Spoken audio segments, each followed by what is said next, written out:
Sub bass is really bad. I thought maybe it was the music, but yes, it wasn't coming out. Are we back?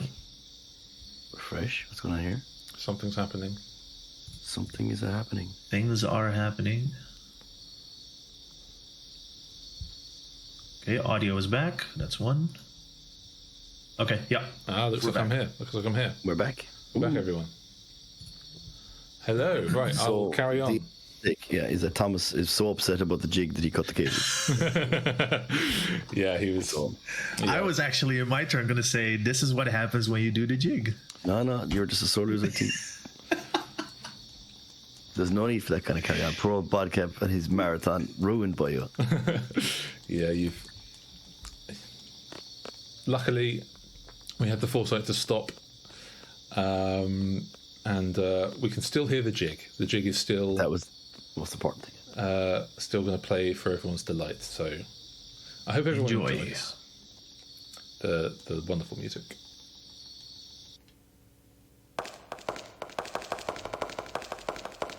Get hyped.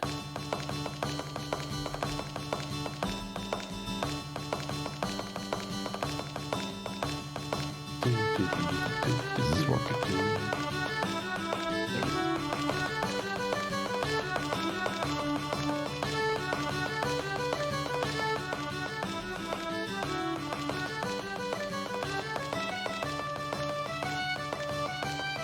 I think this is probably for the best. I mean, despite your reservations, Thomas,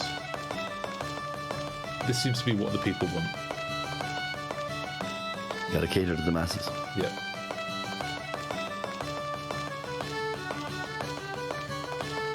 Please. Not a word, please. Yeah, I know you want to hear it. Yeah, I know you're. Sorry, we don't want to interrupt you. You're enjoying listening to it. Yeah, definitely. I have been humming it lately. Good tune, dude.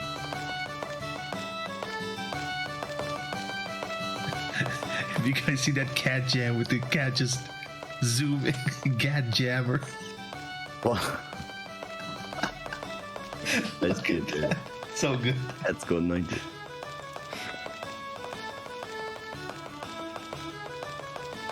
So many new additions to your BTTV and today. So, just to give a bit of context, the reason why it actually makes any difference at all whether you choose the jig or Eyes on Me is this conversation that's happening right now between Squall and Ranella is actually different depending on the song that's playing. If Eyes on Me is playing, she says something about how, I don't like this song because it was written by her mother. And yeah, there's a bit of conversation about that. When you play the OS jig, this conversation happens. I don't actually know what they're saying. But overall, there's about 7 seconds of extra dialogue when doing the jig on Eyes on Me than when doing Eyes on Me. So it's slightly faster to choose the Eyes on Me song, but everyone seems to need like motivation, really. If Wave's logic is that the motivation of playing the jig is enough to give you some extra time saves later on in the run. Exactly. Let's see if that is the case this time. Oh, it's dead cert. You're actually going to world record on the It's going to come back. Really, I'm going to save like the 10 minutes behind PB that I am or something. Yeah. Well, saying this, right, when I was grinding the world record that time and I was not doing the jig because I needed the 7 seconds, I always got bad Fusion Rising fights that lost me the 7 seconds anyway. Really? So just saying that you'll get better Fusion Rising RNG with jig. Interesting. That's my logic. Oh, he claims. Balances out. Well, I'll believe that if this Fusion Horizon fight coming up goes exceptionally well, then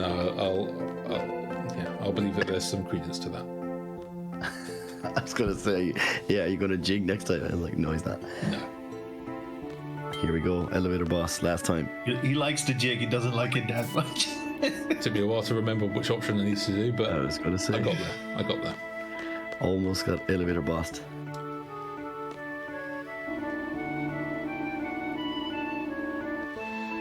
I am going to do a quick save before Fusion Horizon because I think,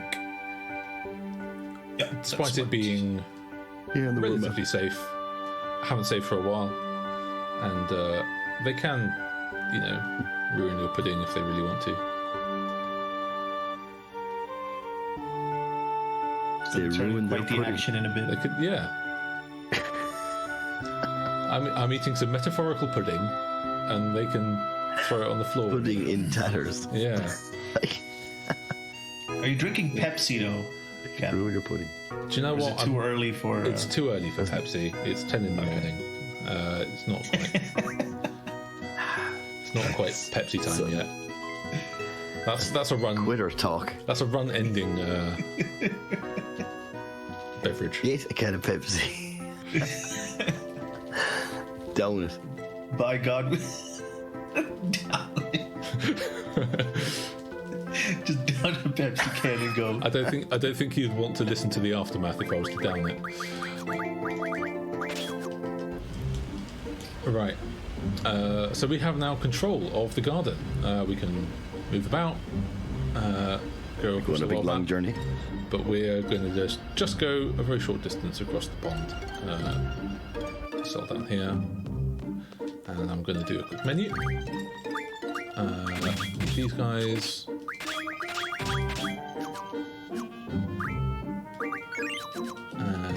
Quick save. Very nice. And Do you always put magic on there? I do, and it's more of it's a muscle memory thing. I just can't. Right. I can't help it.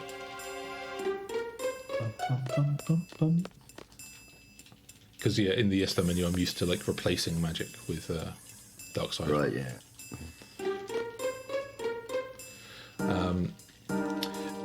We need to incorporate the magic skip into the road. Yeah, that's true. Yeah. Save another 5. In fairness, that actually just saves a few, because that saves an input in the battle. Yeah, true. We were about to see one of the biggest, most obvious sort of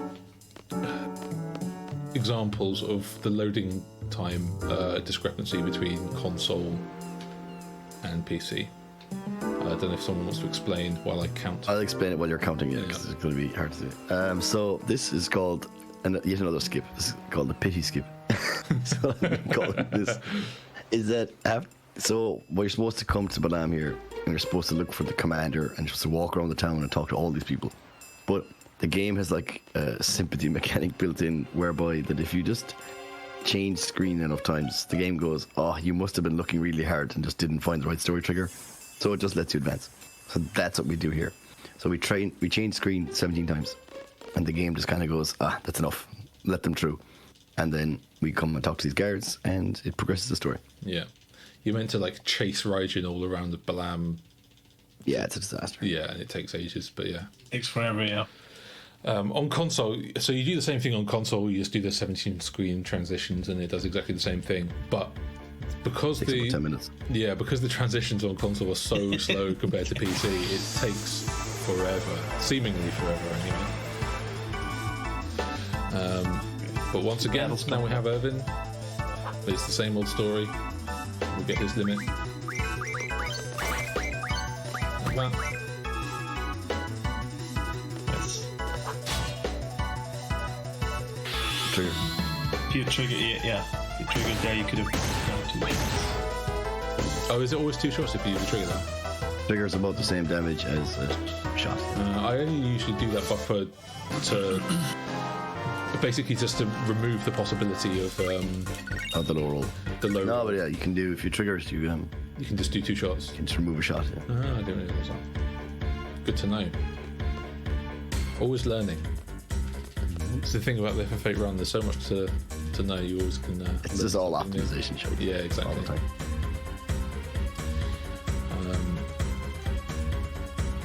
Raijin comes back after defeating him the first time. For some reason, he's back even bigger and better. But this time, he's fighting alongside his pal Fujin. We need to draw Pandemonium here. Yeah. Last Jeff require. So, A lot of stuff here. Okay. An immediate tornado. Nothing you can do about that. That's quite a bit of damage.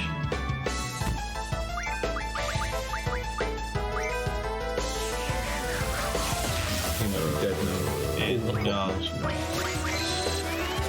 Cool. Bit monkey on it. Oh, cool. See, So it's it started with 600 HP, and see how quickly it can. So you can potion 3 times. Yep.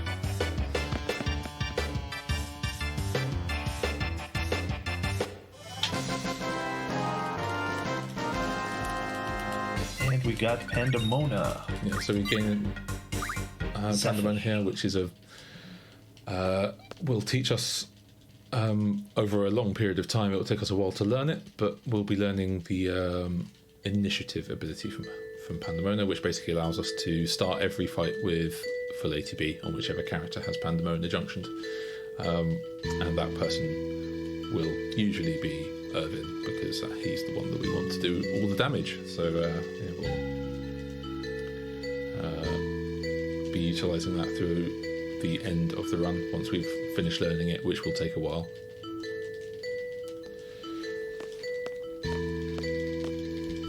Initiative is a great ability.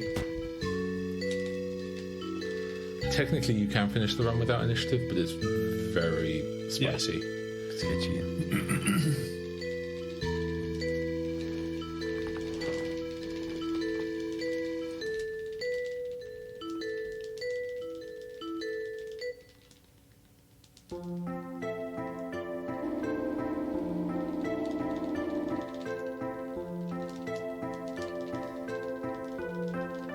Here, Selphie comes up with the great idea to visit her home garden, which is Trebia Garden. That's the wrong GF. Suffer. Yep.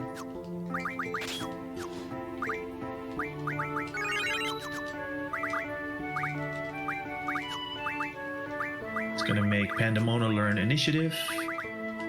Diablos learn dark side, and Ifrit is gonna learn what is it? Fire ammo.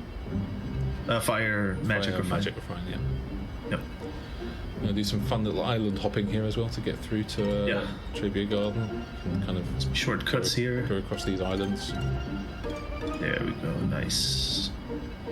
Nice smooth movement. And into the mountains, into the snowy mountains of Trebia.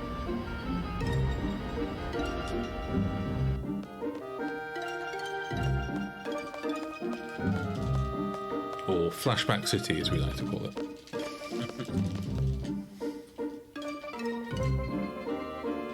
Yeah, story wise, this is a big part of the game, because a lot of stuff is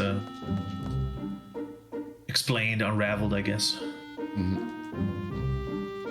Whether it makes sense or not, That's another question. it's of course, explained yeah. in some form. Yeah.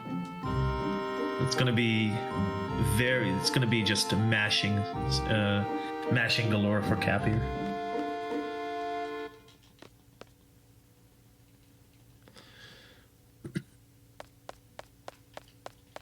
Selphie is obviously running off to say hello to anyone she can find that she used to know from back when she was living here. While we sort of normally you can sort of discover some cool lore here, and there's like there's some nice lore here. there's like a graveyard to the side. Yeah. There's like hidden draw points and stuff, and talk to all these people. But we're just Nice gonna music. ignore all of that. Yeah, I'm sad that this track doesn't play for longer in the speedrun, because it is a nice one as well. But Yeah, it's cool. It's called Ami. Yeah. Ami, yes. We What's it called? Ami. AMI. just AMI, yeah. Ami. Oh. So we go straight through to this basketball court, which unfortunately can't really function very well as a basketball court anymore. Slightly uneven flooring.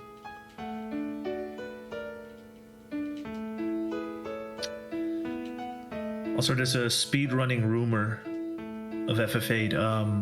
Bullshit. Supposedly, if Irvine can get the shot, so he's gonna be LeBron James in a second, and he's gonna try and attempt to play hoop, and if he gets it, it's it can be GG. It's just, So they say. What, the game just ends and you win. Yeah.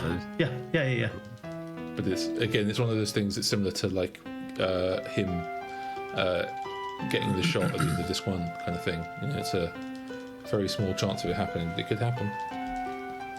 Free world record right here. Notice the emphasis on the basketball there and the they're setting it up. whatchamacallit. It's a beautiful shot. Yeah. It's a beautiful shot. I mean, there's a reason they oh, here we go. Okay. Here we go. Watch it. Here we He's go. gonna get it. Watch it. Come on. I believe that this is the time. Oh, look at him. Look at him swag. He feels confident. Here we go. Oh, my god. the whiff. Never mind. The setup was perfect, but the execution was just... I guess another 3 hours of running for me.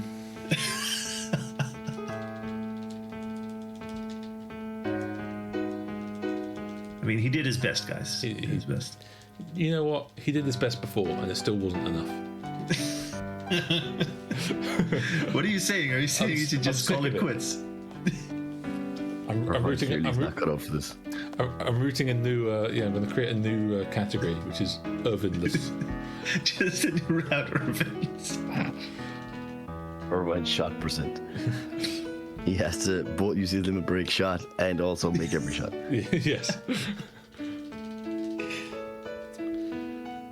So I think him actually, whether he gets or doesn't get that basketball shot is actually Yeah, it is. It's related to like the number of monsters you've killed or something. We were trolling, but you can actually make the shot if you. I think it's like Need to kill 250 or Yeah, or 1,000. something. What? There's like actually more than one band. Like he can get it like off the backboard if you just kill a few, and then if you kill more, he can actually like get it in swish. Did he do like a dunk or something? He's gonna do an Air Jordan dunk. That'd be great. Space Jam. Do a Space Jam. His hand just gets longer. Yeah, that'd be great. Yeah, Gonna jump from jump from Galbadia Garden all the way to Trevi. if you kill 1 million monsters, he'll throw the ball in the air and then shoot it with his gun, and it will land in the basket. All the way He to just throws it up, Trevi. shoots it, and just a deflated ball drops down to them. Yeah, but it goes through the hoop, and that's the important thing. That's it. Or maybe if you kill 1 million monsters, all of his limit break shots, instead of shooting bullets, he shoots basketballs. Basketballs. That'd be amazing. Just shot a basketball up Ultimisha's head.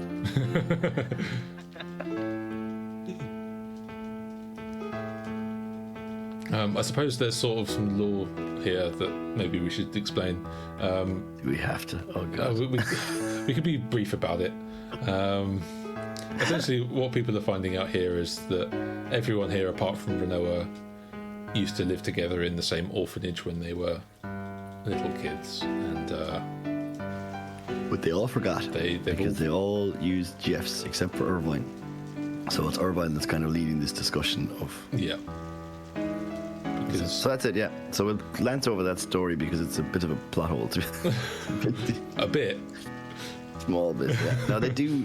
There is some other bits that kind of lead in that said this was coming, but no, don't worry about it. It's only slightly hinted upon. Yeah, and you've it's not read very it much. There's not. Yeah. Yeah. But the important part is when Irvin tries to do the basketball shot. That's the real. That's the bigger part of the yeah, lore. yeah. That's the important part of this section. Well, I guess it's also a bit of a conspiracy, right? Because the faculty members are all like, "Oh, it's all propaganda. There's no such thing as memory loss or whatever, amnesia from GF usage." Yeah, Well, I think you literally just when you pass the first seed exam, if you talk to the garden faculty, Yeah. there, Yeah, you they have go to- like, you "Oh, have- don't believe the propaganda." You have to go out of your use way yours. to like get that little bit of lore. Yeah, you can go to the computer and look at some of Selfie's diary entries and get some. Oh yeah, true. Yeah. She goes on about finding a GIF in a cave and forgetting stuff or something. Yeah. So yeah, there is some background, but it's not forced upon you in the story. No. Christis has also come to some sort of realization that she thought she had feelings for Squall, but it was just because she was a sister to him or something like that. I don't know. It's all a little bit silly. But the other big discovery that will come up in a second is that there was a matron that used to work at the same orphanage and look after all the kids. And shock, horror, big surprise, that matron is Sorceress Adair, who is currently being less than nice to us.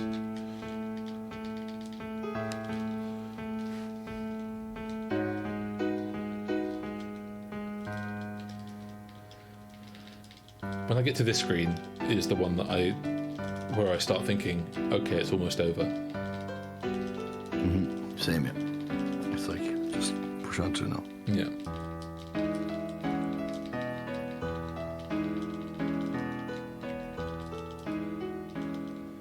And then the sinister music starts when we start discovering things about Adair.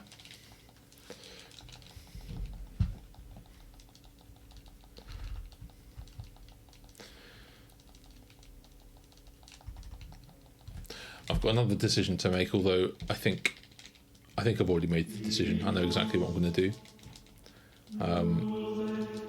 At the start of the next section of the game, so after we've left Trebia, we'll be making our way to try and find to try and find Galbadia Garden and have a final showdown with the sorceress. There's a chocobo thing on the way. You could stop and get a chocobo. I could stop and get a chocobo, but I don't know how that would help. But the music is pog. Yeah, it's true. Literally, the music is pretty good.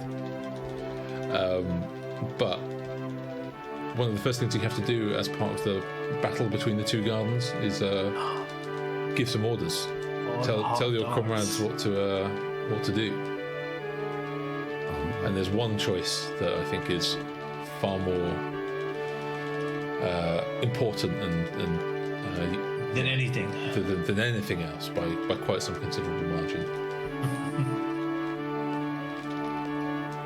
And I think we've got to do it. Yeah, agreed.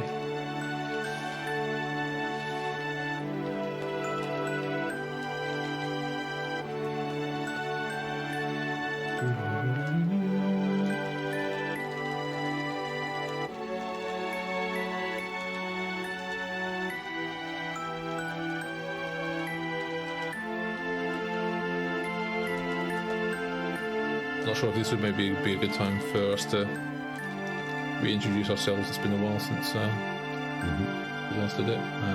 But yeah, I guess I can just start and say, for anyone that's just joined or hasn't been here for very long, yeah, I'm Badcap, and yeah, I run Final Fantasy VIII. Have done for about a year or so now, and yeah, it's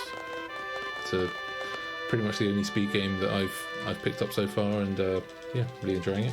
But yeah, I've got two other Final Fantasy VIII runners with me, Awesome Waves and T89, if you want to introduce yourselves again. Awesome Waves, kind of runs Waves. I made the route that Badcap is currently running, and I am the current PC world record holder of this category. And I am Thomas8989, been speedrunning, fellow speedrunner, been running the game for about a year. And yeah, not the current world record holder. not everyone can be the current world record holder. Not everyone can be that, yes.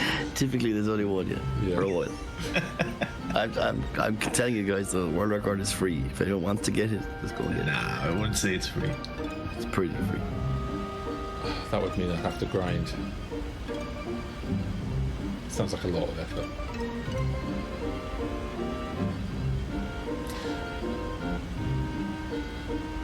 So, purely for swag purposes, we're driving the garden backwards to our next destination. All swag. Yeah.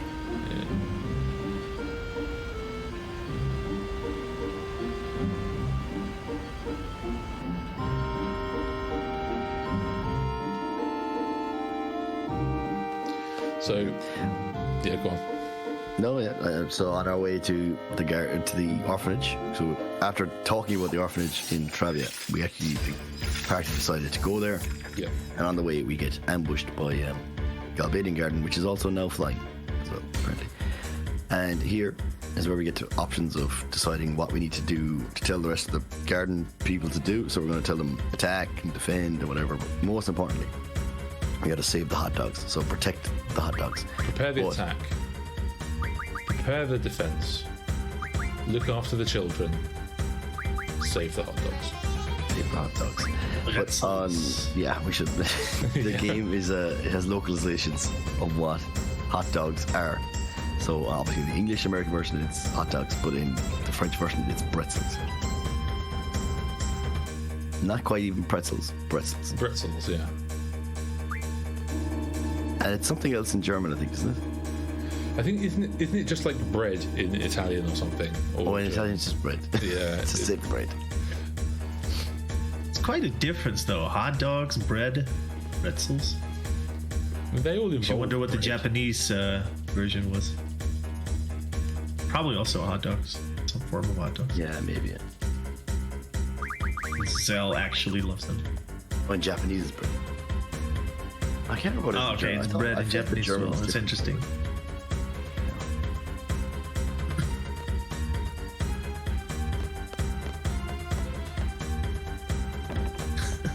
Seaweed dogs.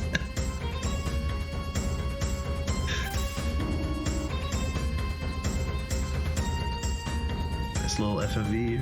Yeah, so this is a slightly confusing thing where you get into the elevator and you don't get a choice as to what floor you get out on, and the one it just spits you out on is not the one you need to be, so you just get straight back on. Go back down to the first floor.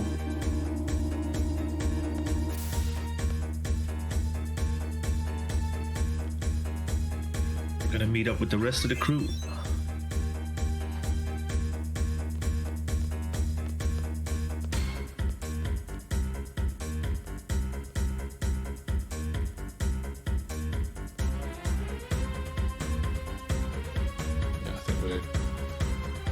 Going to the quad to see Zell, who's motivating the troops, standing in a rectangular formation for some reason. And in the middle of battle preparations and all that kind of stuff, Zell thinks it's the perfect time to ask Squall if he can borrow his ring, because that seems like priority number one right now. Mm-hmm. To which he reluctantly says yes. Later on, we're going to have to rename that ring. Yeah, if anyone has any options for what they would like to call the penultimate boss of the game. Yeah. We are open to suggestions. Yeah, names, drop them in chat. Unfortunately, cheese is already taken. I know that's the common choice. Yeah. That's the logical first choice, but we've already called someone cheese. I wonder if we had let you name multiple things. Like, could we have named Squall and Renoa and Angelo, and they're all cheese? I think you can, yeah. I don't see why not. That wouldn't get confusing at all. Yeah. Especially in menus. I was waiting for someone to say name it T89, yeah.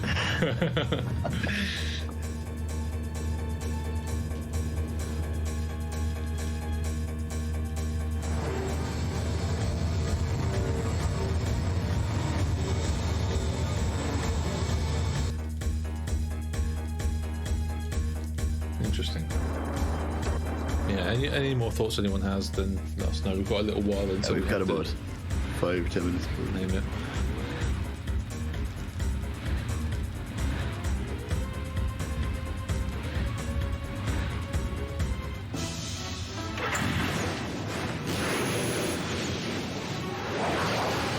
These seem unnecessarily dangerous to just launch a motorbike in the hope that it'll land sort of like that could easily just bounce off and you immediately die. That seems they could have designed that a little bit. They're highly trained, but again. Yeah, I suppose so. And they can run like Usain Bolt. Probably had some excellent bike training as well.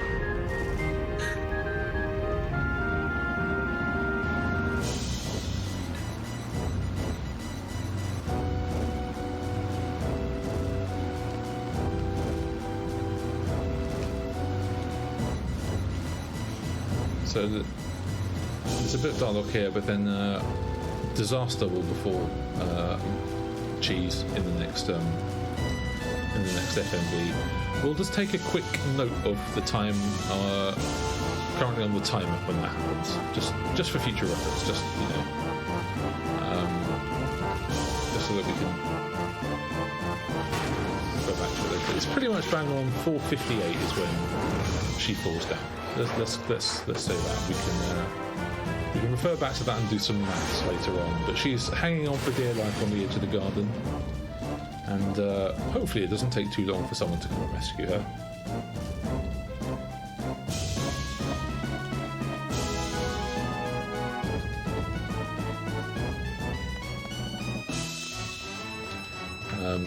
And also,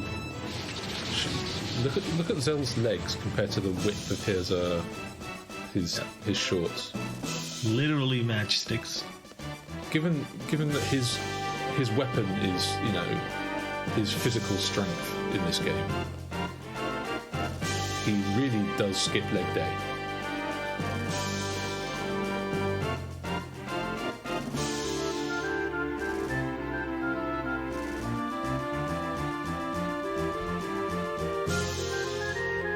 So we're on our way to meet up with the rest of the team and let them know that Renault is in a bit of a pickle. So an important option is coming up here. Yeah, I've got to make sure I don't get this wrong. Yeah. It's going to be another...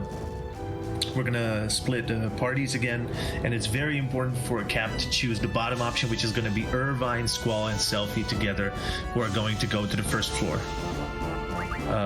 Yeah, right there. Like, I don't know why they chose for that to be the way that you do it in this case, because throughout the rest of the game it opens the switch menu and you can do it all in there kind of thing, but for some reason I think it's the only time that you pick it this way. Yeah, exactly, and I don't really know why, but there it is. Yeah, we'll explain why this selection is so important. Yeah, as soon as we get to the fight here. Almost got confused by the elevator boss again there. That's why we say, folks, hard as boss. It's very easy to just not pay attention or not be fully focused, because there's so many things to keep in mind during the run-ins. Elevator option is such a small thing, or you think it's such a small thing, but it's actually super important. You can lose a lot of time there. Every time you get it wrong, it probably costs you 10-15 seconds. Yeah, easily. Each time. So yeah, these kind of flying dudes on their way to have a fight with us, and this is I think the only time in the run we'll be having a fight against 4 enemies all at once. These are called the paratroopers, and we'll have Selfie and Irvin in the party, and as is the theme from this point of the run onwards, Irvin is our big damage dealer, really, and we need to make sure he's in the party, which is why that option earlier on is so important. So here we're going to see... It all kind of depends on ATB and whether they get any attacks off first. Oh, not bad. Sometimes it just doesn't want to give you the limit, but yeah, just do a quick bumper. Yeah, so these soldiers here can do a lot of those annoying spells which just take forever. Yeah. And 4 of them back-to-back ATBs, it can be a nightmare if you don't have the right either the right party if you don't have the right party injunctions. Yeah.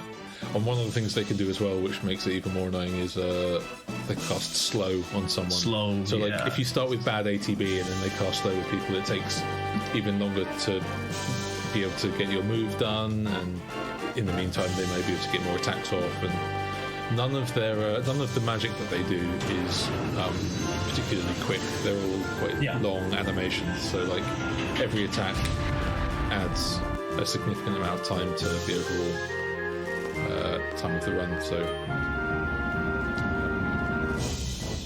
especially on PB or world record attempts, it's those fights that really can make a difference. Exactly. Yeah.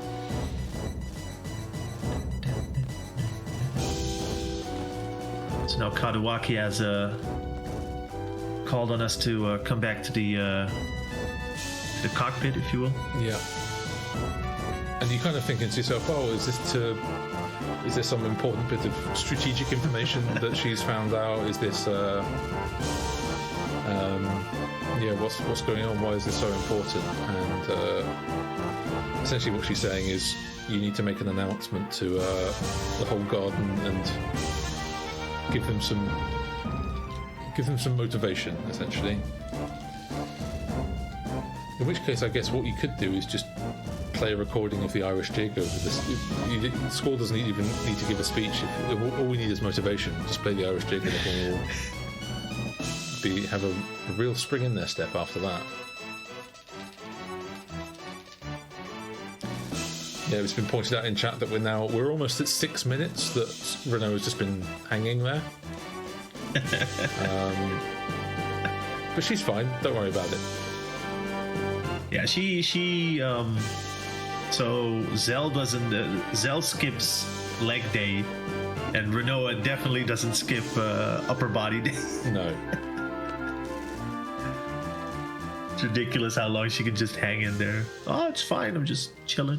I guess, if the alternative is to let go and die, you probably would summon some strength from somewhere, but not for this long. Yeah, I mean, it's brutal. There's a point when your body would give up. Don't know why. So Squall here is gonna give. Oh yeah, sorry. Go ahead. I was just going to say that this speech section is actually an auto scroller, so I don't need to mash it or anything else. So this is usually quite a nice break if you need to go and top up your drink or whatever during the run. There's usually a few of these. I'm doing all right, and I'm obviously entertaining you, lovely people. So, and I have plenty of drink right now.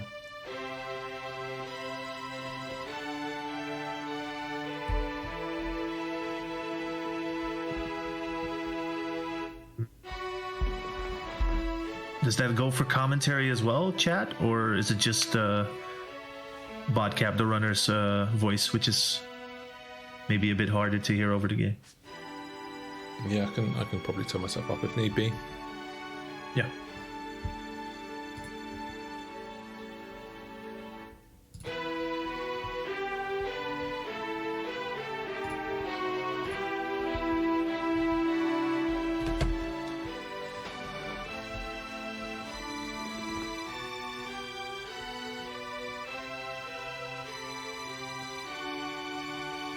So after Squall's rallying cry, everyone's got all the motivation they need to carry on the fight.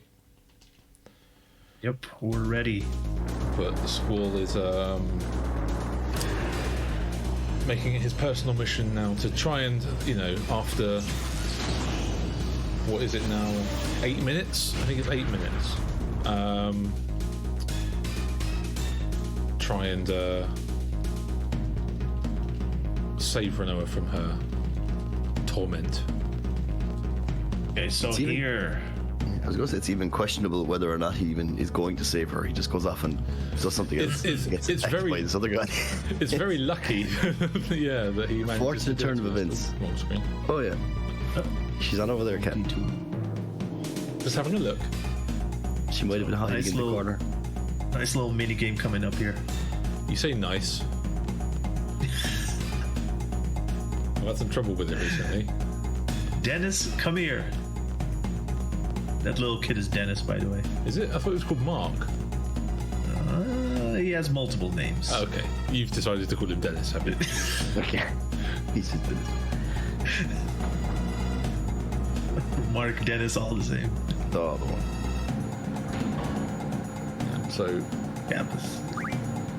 Yeah, there's a little... So there's this mini game coming up where we have to fight this soldier while dangling from a piece of rope. I'm going to start off by giving him a kick. That should kind of get him to flinch, hopefully. And then we'll be alternating between blocking and... Oh no, he's feeling very aggressive, so I'm going to give him another kick. And then if he blocks with me... Yeah, there we go. There we go. We can alternate between blocking and punching. Oh, he's still very aggressive. Still being aggressive. There we go. I punched him now. There we go. Should be alright, yeah. I'm just starting second screen. Oh no, he's...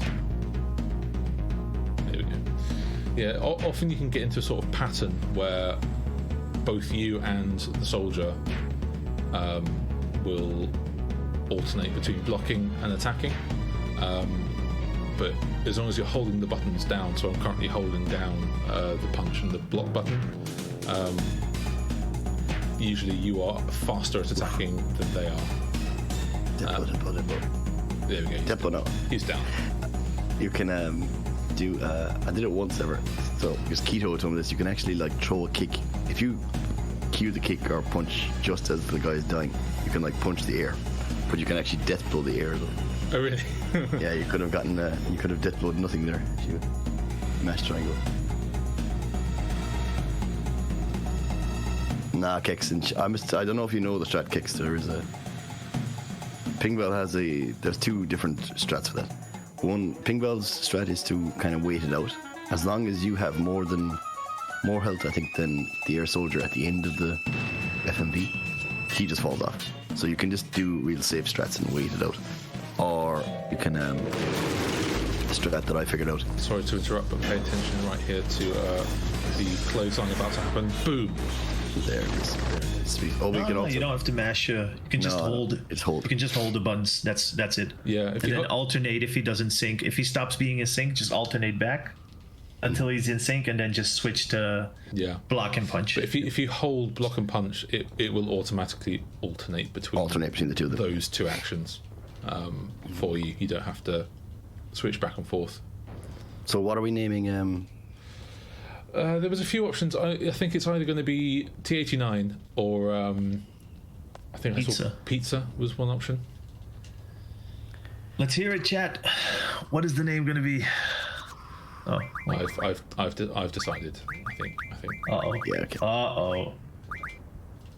The amount of times I've named Griever Badcap is hilarious as well. Yeah, at least 3, I think. Not like anyone's counting, you know. No. You don't have a memo somewhere with all Yeah, he's like written down every time I've done it. To be fair, you've not named me Bodcap. Ever. No, it's always I don't think. Bobcap. It's always Bobcap or Bobcap or, some variant. Something close. Bodder, stuff like that. Yeah.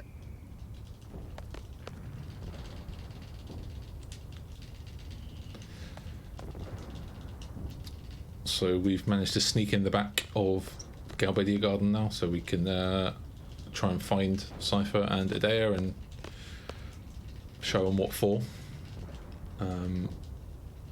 But first we've got to navigate this place, which is a little bit of a maze, casually, to try and find your way around.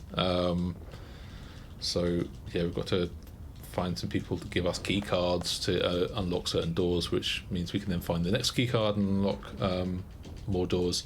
And along the way as well, we will be performing one of the hardest skips of the run. Sorry, I'm just going to get this over and so Oh yeah, Cerberus skip is definitely a thing, 100%. Yeah. So yeah, we'll have to wait and see whether I can get that cleanly. But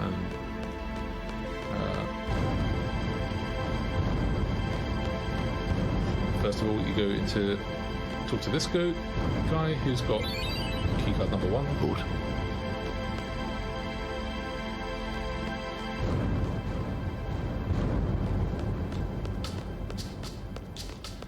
And then you go back the way you came. And that's not the direction. And then we'll use that keycard to unlock this door, which allows us access to the hockey rink. If we had encounter none not turned on here, then we can fight some interesting enemies that are basically just hockey players. I don't know why they got given their own like enemy in this game, but they did. Anyway, we've now got keycard number 2, which means we can unlock that door, which brings us back to where we started.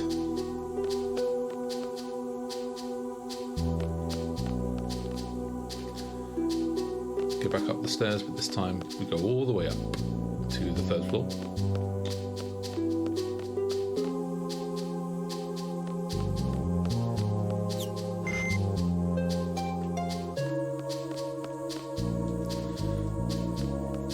Jump down onto the basketball court.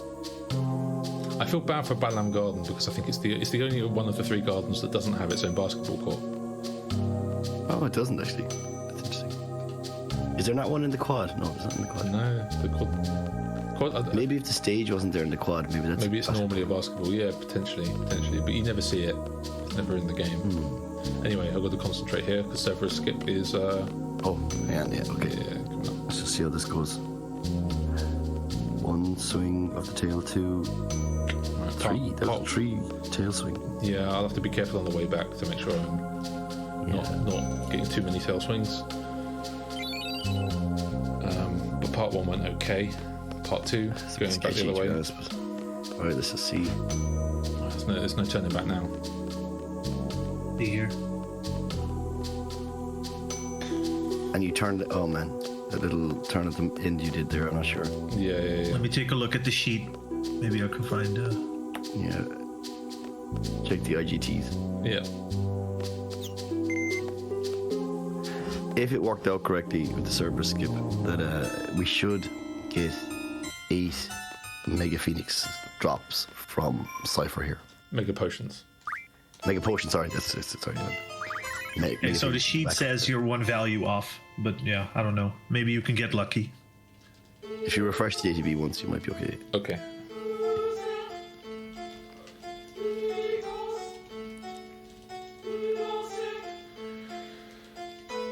Yeah, I guess I'll have to. Yeah, we'll wait and see. I can maybe route something out if we need a backup anyway. Yeah, okay, cool. But yeah, Oven will attack first here and then Squall, and yeah, all being well, we'll get the 8 Mega Potions from Cypher. Yep. And we should avoid his limit break as well, but yeah. let's see.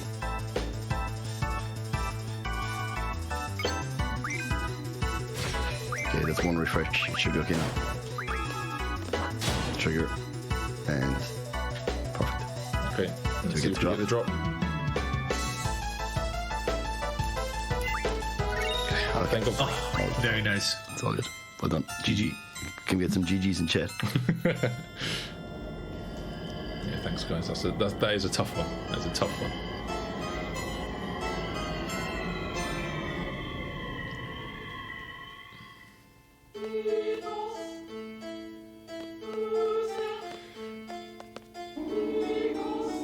It's possible to under damage on NA2. Badcap has done it. I've done it. I think I under damaged by 2. Yeah, the strat kicks is to just always cue the selfie attack as well as the 3rd attack, and that should be safe. As long as you cue the selfie attack, it's like if it needs to be used, it will be enough to buffer it. Unless you do the strat where you kill the selfie too, but.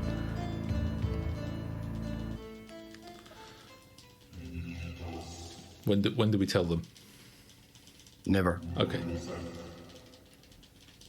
I feel bad. Never. Are we getting? Personally, I thought the sheet was a especially nice touch.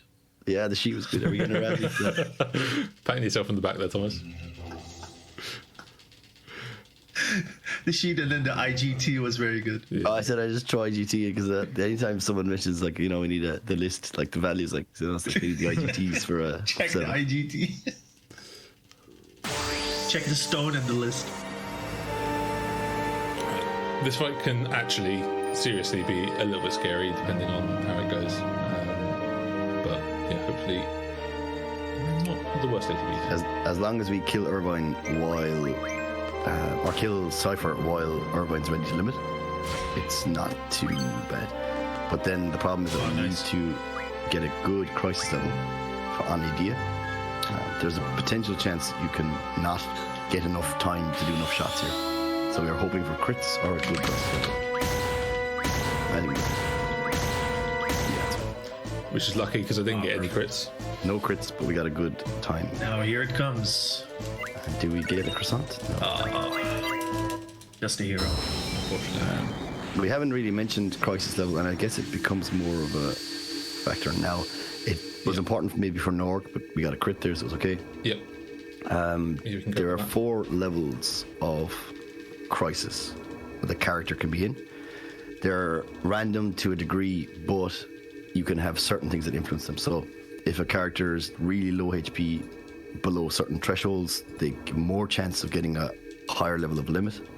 And also, like, if you have one dead character in your party, that increases to 2, or if you cast aura on them to increase their limit.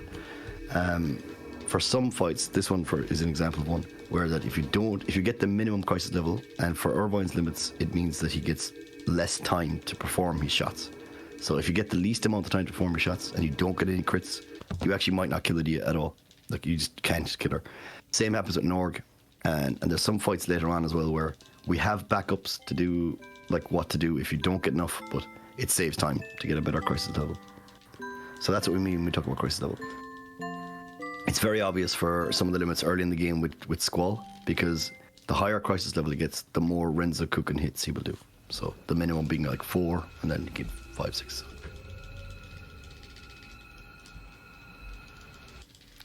But That's the end of disc 2. Yeah, it's the end of this too. We're not actually halfway through the game, otherwise this speedrun would be very much overestimate. Yeah, status effects also increase if you're silenced or blinded. Yeah, it does.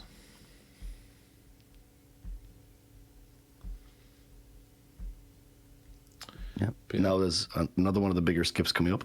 This actually is not even a meme. This is actually a legitimate. Yeah. like 10 or 10 or 12 seconds. 12, yeah, something so like that. all the skips we mentioned so far, this one saves more than all of them put together. Second hardest after LD2 skip. Yeah, it's actually on PC it's kind of tricky. On console it's actually not so bad. It's a lot easier on console. Yeah. I always say that on PC, I find that the success rate in practice is about 95%. The success rate in runs is about 50. Yeah. So we're just going to move the garden a little closer, and we want to get out. And just as we enter this, once we enter so not this screen, the next screen, if we can enter the doorway without Sid appearing, we got it. And that's Nice. Nice. Very good, man. it might not look like much there, but it's actually kind of tricky, and it did save just 12 seconds straight off the bat. Checking off check marks on all the skips, dude. Very nice. Yeah, have you missed any skip today? No. Don't think any so far. Not yet. No, I don't think so. Maybe Roger, but I'm not sure. Roger skip. I think. Oh, Roger skip. I think Roger skip. The most important. Damn it, 2 frames gone. Yeah. Damn it, 2 frames. Yeah. But Never getting it back, man. Never. yeah, on that screen previously, like, yeah, normally what happens is you enter the room, Sid sort of appears in the doorway, and you can't walk past him. You've got to talk to him, which takes like the 10-12 seconds. But yeah, by sort of scooching past a very small gap in the detection window for Sid to appear, you can sort of squeeze past and go out the door without talking to him at all, without him even appearing. Yeah, So yeah, it doesn't look like FF7 much. literally. Sorry, go ahead. No, I was going to say it doesn't look like much, but like it's It adds up for sure. it's a tricky skip. Like, especially for world record attempts. Oh man, not getting Yeah. for waves. It would have. It's annoying. It would I have would made have a gotten- difference. yeah, you I- still would have gotten the clear. I was 5 seconds short. WR, but One of the times I was 5 seconds short of world record. That would have been enough to push me over. Yep. But imagine not getting that, and then also getting a bad sorceresses or whatever. You know? Yeah. Yeah.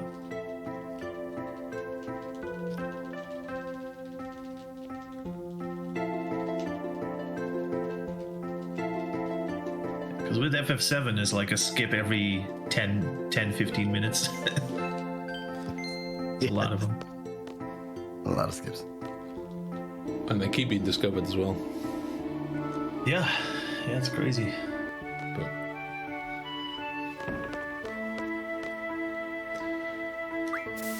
we can just name things skips and feel better about ourselves. We have skips too. Yeah.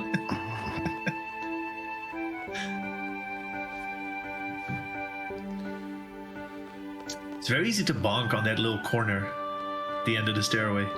Very easy. Yeah, I do it a fair amount. I think I'm just greedy. I want to make sure I'm turning like as early as possible, and then Yeah. I'm overzealous. This is a very nice going back to that place again. Yeah, and but for the first time, you get to choose who occupies which character. Who goes? Yeah. So It's for actually a obvious really reasons, nice segment. Yeah, we're taking Irving with us. He's our main damage dealer, and he's got all the junctions, so we'll give him to Kyros, who will be doing all of the damage in the fight that we do. You could use Desperado here, and it will kill. It will kill. I could do, but then they would have not seen any Kyros limit at all either. But they've never seen Desperado either. No one gets to see Desperado. They could. I mean, he could if he wanted to, he could do it in LD5. But... Oh yeah, that's true. That's true. Yeah, against the single soldier. Just for real overkill. Against any of the three. Any of the three would. Yeah. Oh yeah, but he's a single soldier. Or any of the 5 would work even. Complete overkill. Just a Desperado on one That would Star soldier. be the easiest one to find the limit on. Gotta do it. Yeah, let's See do it. all of the number breaks there. Some nice music coming up. Get ready for some ragtime chat. Get your cat gems. I was really I'm actually a big fan of this gem cat. There's the backwards one, right? Ah no, I messed it up. I was thinking of big cat, small gem. Oh, Different than one altogether. unbelievable. Gem cat. The run is now ruined. But yeah, Oh my god, how am I so bad at this? it's a valiant effort. It's a Can valiant. a moderator just remove my last 2 messages, please?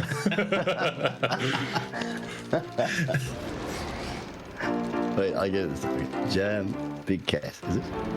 Yes, and then small cat, big jam. Nailed it. Oh, There we perfect. go. There you go. Look at him. Look at him. Worth it. So there's another mini game coming up here. Another one that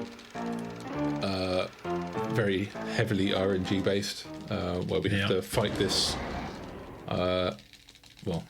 Laguna's using a gun blade, which he's very unfamiliar with, to fight this ruby dragon. The fight basically consists of attacking and blocking, but sometimes And trolling. The dragon trolling, can do yeah, very good. the dragon can do attacks which are unblockable. Nice. And three attacks and Laguna's dead, so that's an unblockable one, for example. That's So there's nothing you can do about that. Occasionally he'll do a fast attack that you can block. So we'll see if that happens.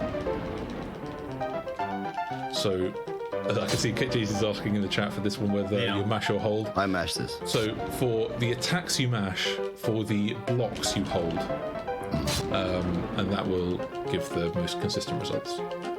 Yeah. Oh no, dude. Oh my god. So that's just unlucky. that's rare, That's just unlucky. but yeah, that's 3 unblockable attacks, and there's nothing I can do before That is quite rare, actually. the health is depleted.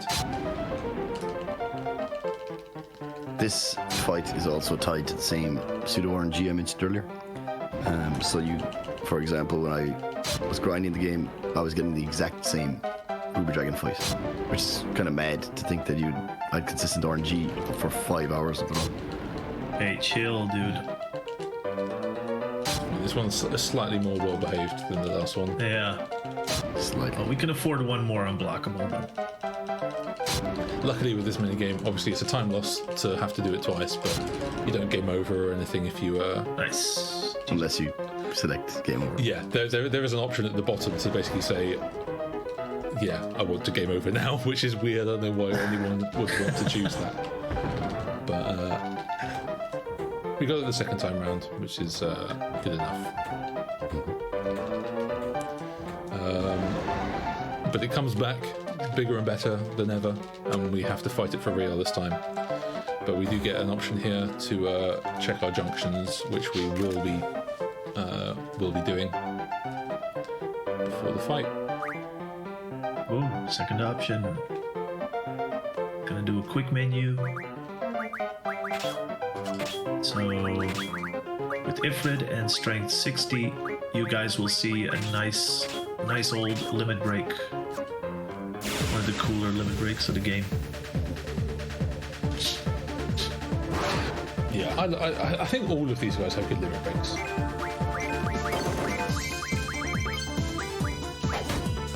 Black blood. And in English it's called blood pain. Blood pain. It's a very good one. It's a very fast limit break as well. Yeah. So when we fought Diablos earlier, we used War's limit break, which is a slower animation limit, and it takes 2 of those to kill Diablos, and it would take, if you do your junctions differently and give the junctions that are normally on Ward to Kiros, it takes 2 of Kiros's limit breaks as well, but they're faster, so if you're doing 2 limit breaks, it's faster to use Kiros.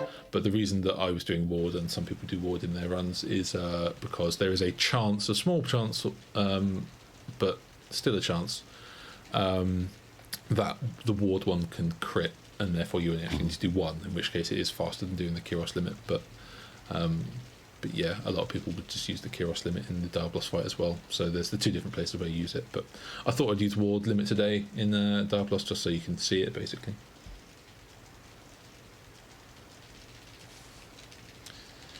Yeah, we've seen Kiros here, and yeah, I think I'll do a Desperado in the Laguna Dream 5 later on. Nice. Because it's not often you get to see one of those.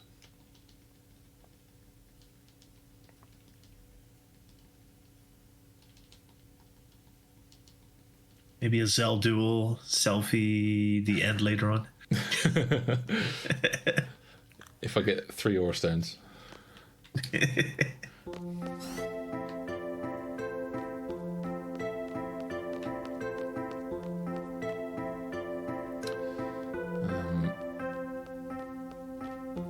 I feel like there's something really important I have to do here. Can you think what it is, Waves? Yeah, so the game is looking really nice right now, and I wonder, is there something optional? Because like most of us are pioneers, and we try to come up with different ways we can run the game. We talked about step route enough. Maybe we should talk about that a bit more. I think this is really important, actually. No. This is good because TN9 was trying to save a load of time. Yeah, he was trying to save, it's great to see people out there trying new things. Yeah, exactly. Yeah. TN9 was trying to campaign for the letter skip. But it turns out that if you just skip getting the letter, you actually have to come back and get it. It's funny, that, isn't it? It's a funny one, yeah. So if you don't get it, the game won't progress without it. So you have to come back and get it again. So hard luck. So he's just gonna maneuver here through the. And as much as Thomas is trying to avoid the seed chip ready. As much as he's trying to avoid the topic, it's very important, everyone, to go and get the letter before you come to see the white seed chip, because it does let you board the ship and you get all of this dialogue. Yeah. But you just can't progress. It's like it kicks you back out again. Look at him just rubbing it in. Look at him. It's glorious. Okay, I think we're done now. We're fine. Yeah, you have to go. It's not obvious that you have to go back and talk to Adea before coming to the ship, but she gives you a letter that you then give to them that says, "Trust these people. They are who they say they are." But yeah.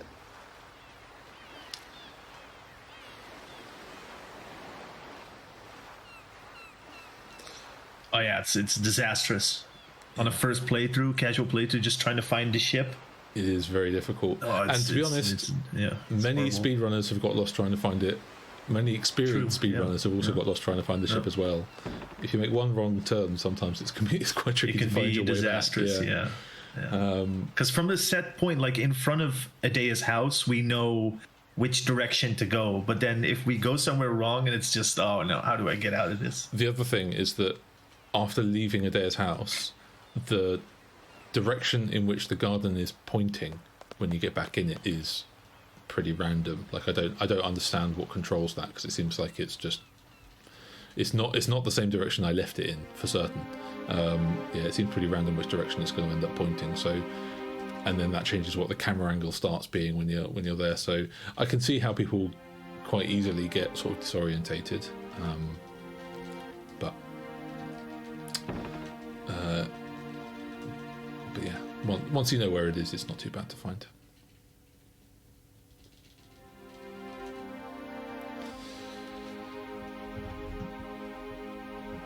Yeah, so the captain here is telling us what happened to Alone. We were expecting her to. We were expecting to find her here, but because these guys came to pick her up from Balam Garden about an hour ago. Coincidentally, but we're trying to find her, but she's not here. And they're explaining how a bunch of an S-Star ship came and asked if they could take a loan, and they said no. And as the ship was leaving, Alone just jumped off onto the S-Star ship without an explanation as to why.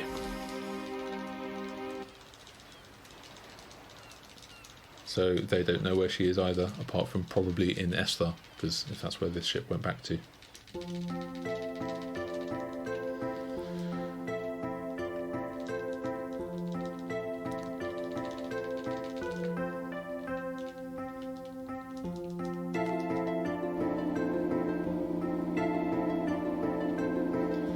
So now the final time, especially this area of the game, there's lots of instances where you have to go to the infirmary as the next step in the story progression, and this is the maybe fourth and final time that we need to go to the infirmary. Mm-hmm. We'll be picking up Renoa and awkwardly carrying her on our shoulders,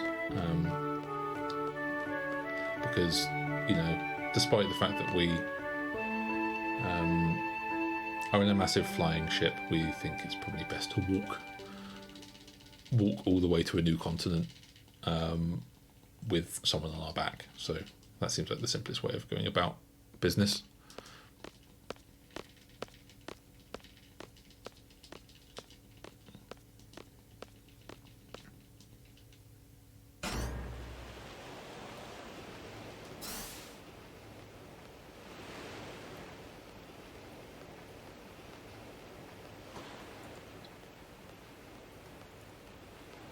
yes, the mission is to, the plan is to go to or find S-Star, the city of S-Star.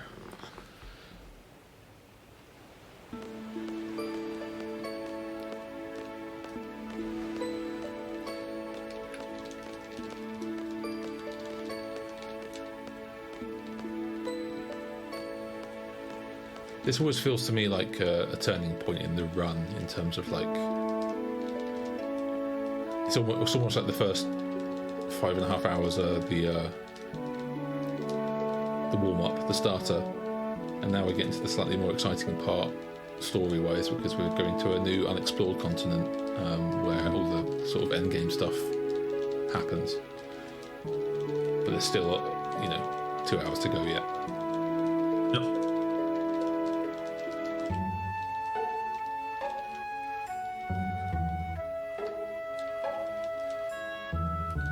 Jeez. Are you running live split by any chance, Cap? Or?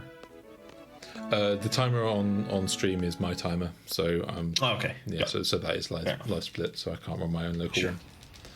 I think I'm probably, with the memes and the safety strats and the issues, I reckon I'm probably maybe 9 or 10 minutes behind PB. I think that far. Yeah, maybe. XATM I also. could probably check yours. I think XATM is probably the big thing that lost me about 4 or 5. Oh yeah, I forgot about that. I definitely lost you a minute or so. Do you have your splits on your speedrun? You do. Yeah, I should do. Let's say for example, the last split would have been LD4. Your PB is 520. But I'm a bit ahead of that. Let's see, Abaddon. Okay, Abaddon in your PB is 531. Sub 740 pace. 9 minutes. Yeah, You're actually right. I reckon it'll be roughly a 740. Yeah.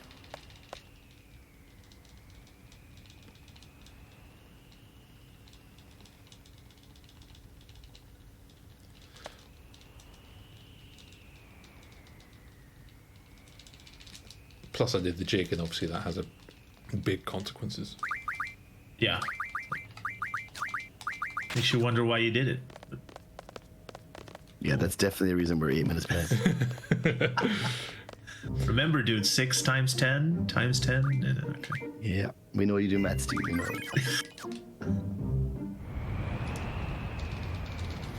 It's a nice little piece of music coming up also on this next part here. Yeah, this is one of the, this is the only place where we hear this piece of music, and it's a shame it doesn't last for longer because I do like it as well. It's called the Salt Flats because this place is called the Salt Flats, and yeah, it's pretty cool. But finally, once we get through this place, finally we'll get our tutorial about undead monsters. Nice. Only 6 hours in. Exactly. And after already defeating a boss that's undead using the same methodology, we'll finally find out that healing items and magic hurt undead monsters. I've also find it funny that in the speedrun, because we've got quizzes in the party, like when you're in Balam at the start of the run, she's giving all the tutorials to Squall, but Squall actually gives the tutorial in this. Oh, really? Yeah, it's him that says it. If I'm not mistaken. The student has become the master. Yeah, exactly.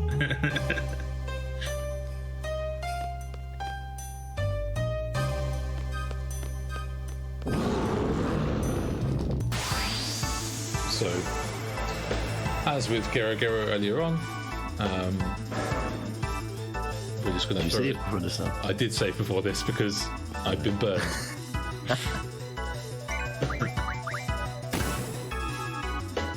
Ah, we're good. Nice. Abaddon Squall is death, so very fast. Yeah, his speed stat is very, very high, so yeah, it can be, you know, if you've got poor ATB, he can just go crazy, and his attacks hit pretty hard as well. So I recently had a run that died here because I managed to just queue up an elixir with Squall, but just before he got to use it, he immediately just deleted Squall, and then I did exactly the same thing with Irvin. He just deleted Irvin, and then I fluffed an input with Quistis, which meant he just killed Quistis straight away, and yeah, run over. Well, she wrote. Which is why I don't think I normally would have done a safety save on the world map outside the Salt Flats under normal circumstances, but after that happening to me a couple of weeks ago, I thought it's probably, just in case, a good idea. We've got the porno music back.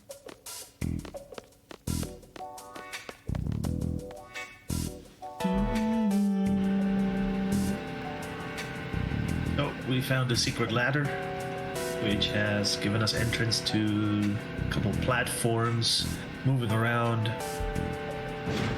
See where we end up.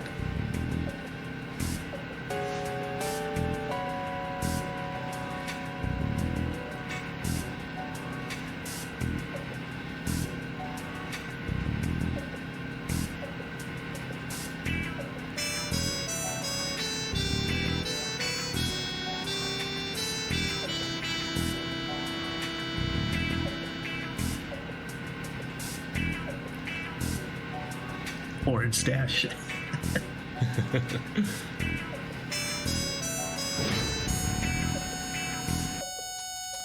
you have to wait a while with nothing happening there? I always kind of think that, oh, am I meant to do something? Am I meant to move somewhere, you know, while that elevator's going up?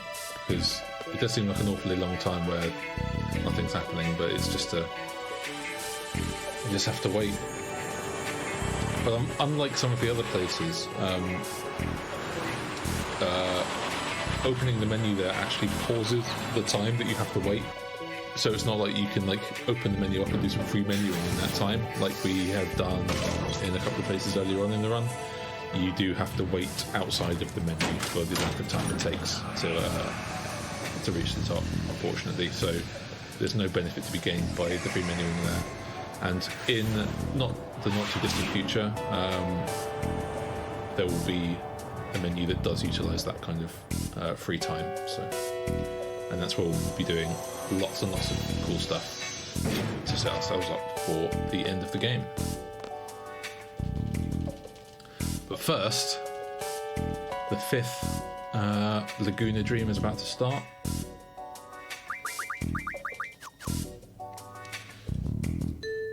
The infamous menu. Yes, it is. Very infamous. So, interestingly, for Laguna Dream 5, so in Laguna Dream 4, we assigned Irvin to Kiros and Quistis to Ward. And then Irvin, he's the one that had all the junctions. And we used those junctions when Kiros killed the Ruby Dragon, and it was all good. This time we've assigned Quistis to Kiros and Irvin to Ward. And previously in a switch menu we did earlier on, we switched the junctions of Irvin and Quistis. So Irvin actually right now doesn't have any junctions, and Quistis has them instead. The reason we do that is in one of the fights, the first fight that actually contains Ward in Laguna Dream 5, we'll actually be killing him straight away, similar to what we did in Laguna Dream 2. So there's kind of two reasons for that. One of them is that it kind of just makes life a little bit easier. So we can just hold X with Laguna and Kiros, and they will do the attacks, and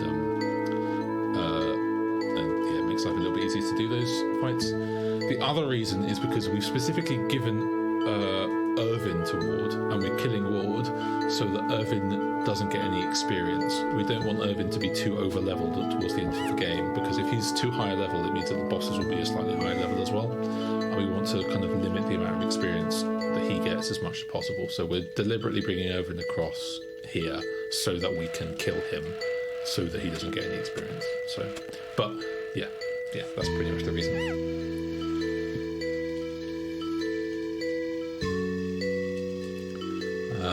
But as promised, there's a fight coming up where it's just Laguna versus one SR soldier. Normally this would just be one attack, and that's the end of the fight. But we've seen both Ward's and Kiros' limits today. So why not send the Laguna Dreams off with a Desperado?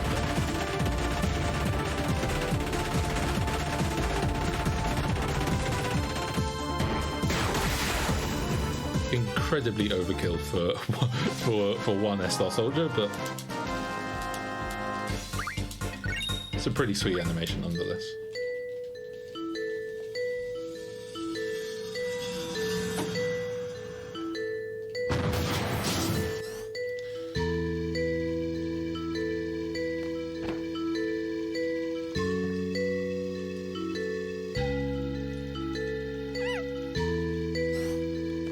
So those two escape.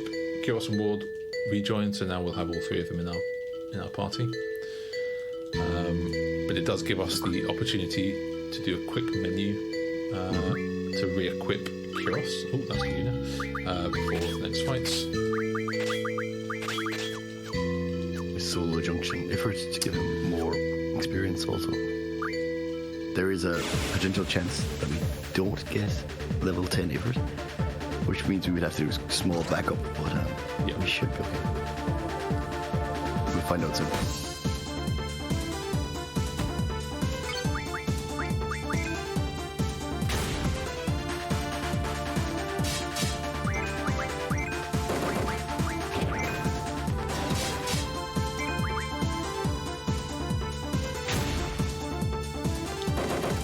So yeah, like I mentioned before, we kill Ward there, so that basically means that Irvin's not going to get any experience throughout this dream.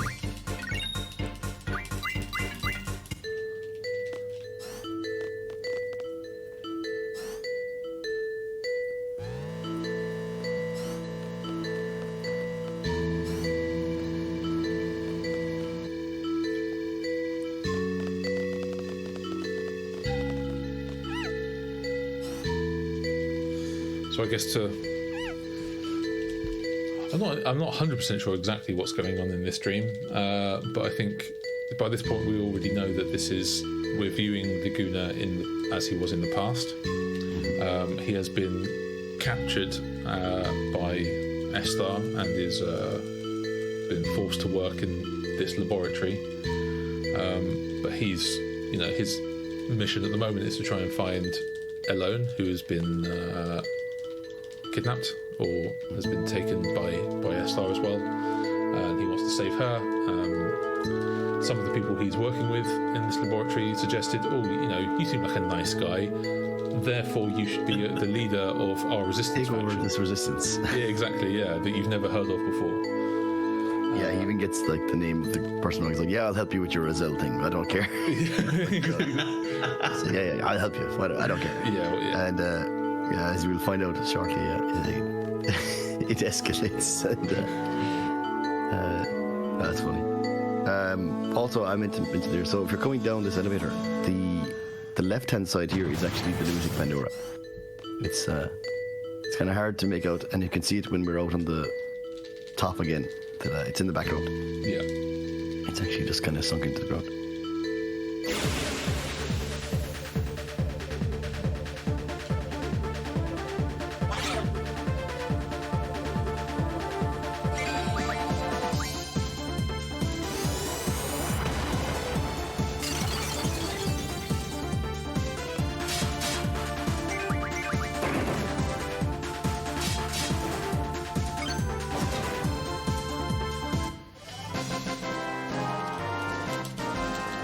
This is it's true of Laguna Dream 2 as well, when we were fighting Essos soldiers there, but it's also true here, which is that there are two different types of Essos soldier. There's like a regular one, and there's an elite one, which is the uniform is a slightly sort of darker grey, but they will use slightly more powerful attacks. But probably more importantly for us is because even though they're more powerful, they're not still very strong at all.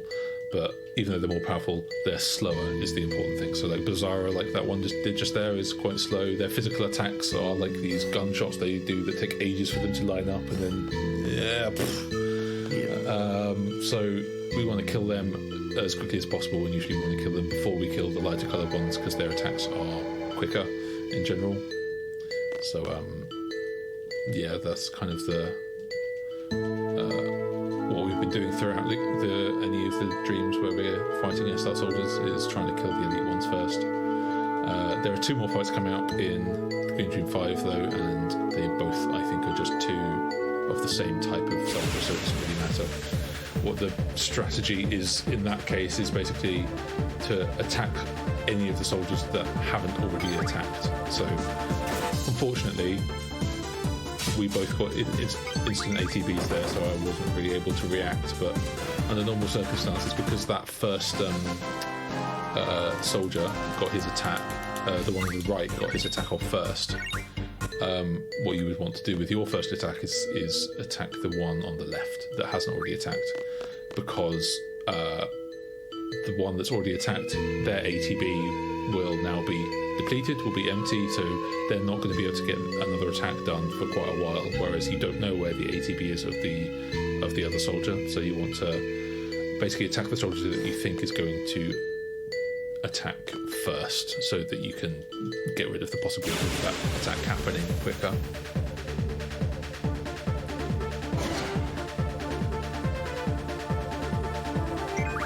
So it's going to kill the two soldiers, and then it's going to go to the computer and unlock the holding cell. Yeah, we've found this laboratory, which is where Elone is being N601 tested. 10601 was Kiros' experience, right? Which is something we keep an eye on just for later potential manip.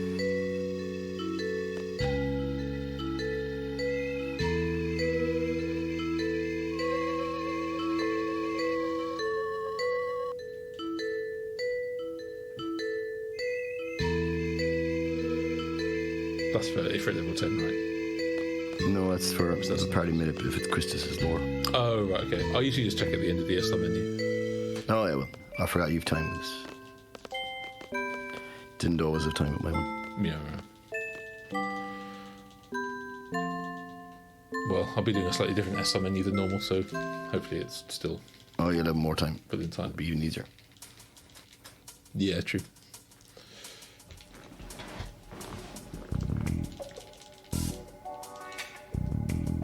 Now we're actually going to see S-Star.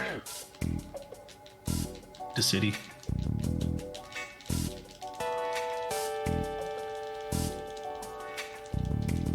Yeah, so kind of earlier on we discovered that S-Star's been this it's actually a Futuristic. incredibly technologically advanced city, as you can see here, but it's sort of hidden itself away from the rest of the world, using its technology to do so, to kind of like cloak itself almost, so the rest of the world can't really see what's going on here. But then you actually arrive, and yeah, it's a pretty impressive sight.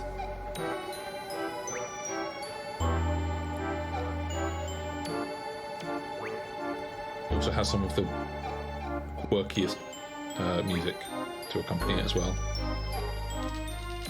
Lots of random beeps and like squeaks, Whistles and in stuff. the background, and whistles and stuff. Yeah.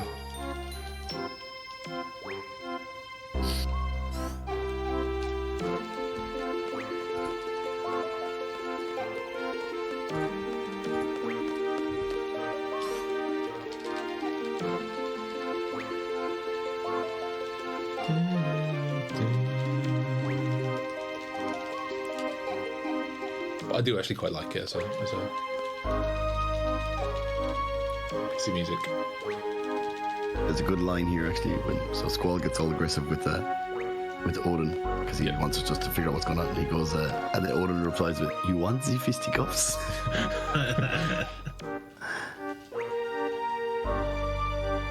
I would like to see him engage in fisticuffs. That'd be hilarious. With Squall, it would be bad.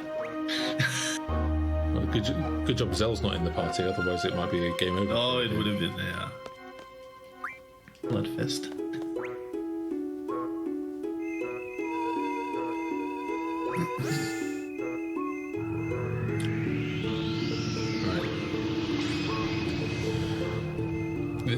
Now is around the time that when I'm doing a run, I don't start to get nervous, but I start to become aware of the impending menu that is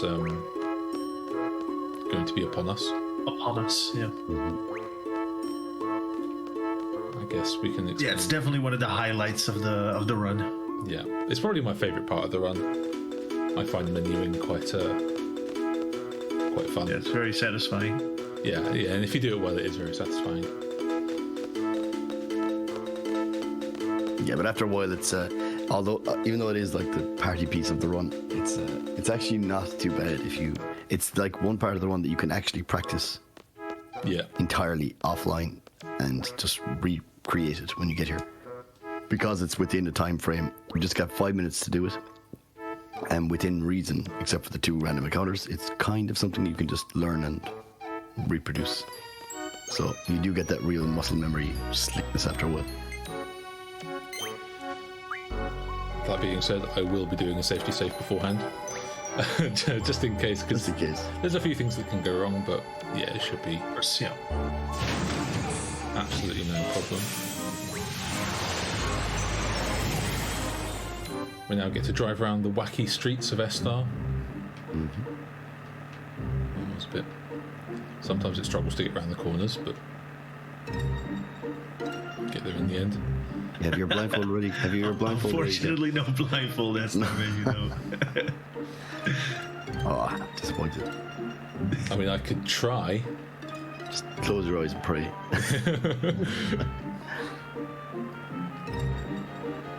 I have a feeling I wouldn't reach the first contact point though. Oh, I've done it again. Oh, It's fine. no depth perception, but you're parking like. Sneak past the guard there. Not really sneak, but It kind of makes you wonder why he's there. If anyone can just walk past him anyway. well, I think they're expecting us. I suppose so. To be fair. Yeah, maybe they're not trying to stop us. Like, Yeah. how about the monsters outside? Here's Angela to wish us good luck for the menu Hey, Merkel. Hello. coming up. Does anyone want to even try and explain where the Angela Merkel Marzipan Christmas edition No, came from? I don't think it's worth. I don't think it's worth it at all. I think we just leave it. We've named the dog Angela Merkel, and that's that. That's all we need to know. That's all you need to know. Just like the server skip, that's all you need to know. yeah. There's no explanation needed. If you want more information, then I don't know what to tell you because I don't really understand what's going on either.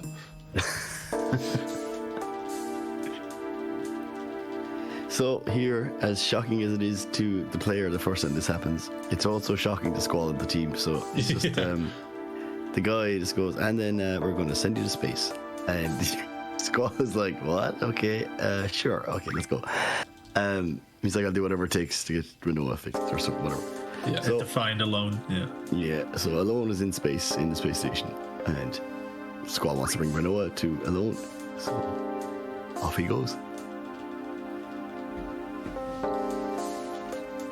So you pick your team for space, and Zell is opted to be the party leader back on Earth. And you've one team member you can exclude, and we exclude Irvine, so it doesn't get experience.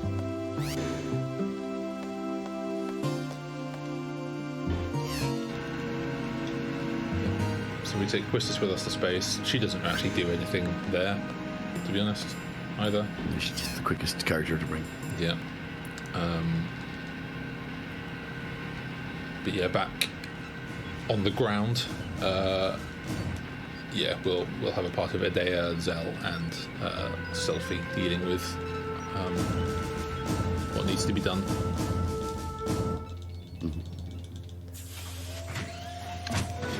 In can shooter. Here we go. It's a pretty extreme way of sending people to space, but Yeah. if it works, it works. And apparently it works. Yep.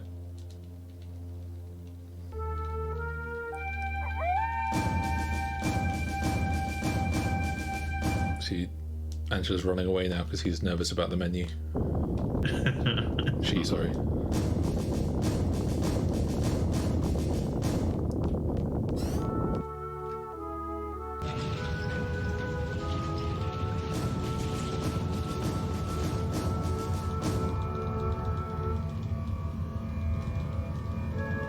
So now we see this huge, giant, monolithic type thing hovering over the city.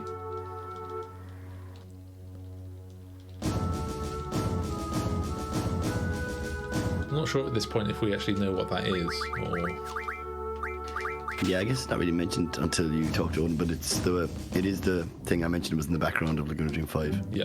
Yep. That they were It's also, experimenting you on. see it briefly at the end of Laguna Dream 2 earlier on.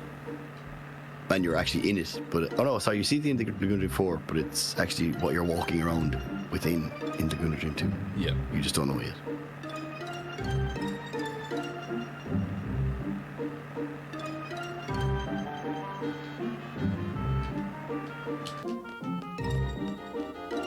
So quick safety save.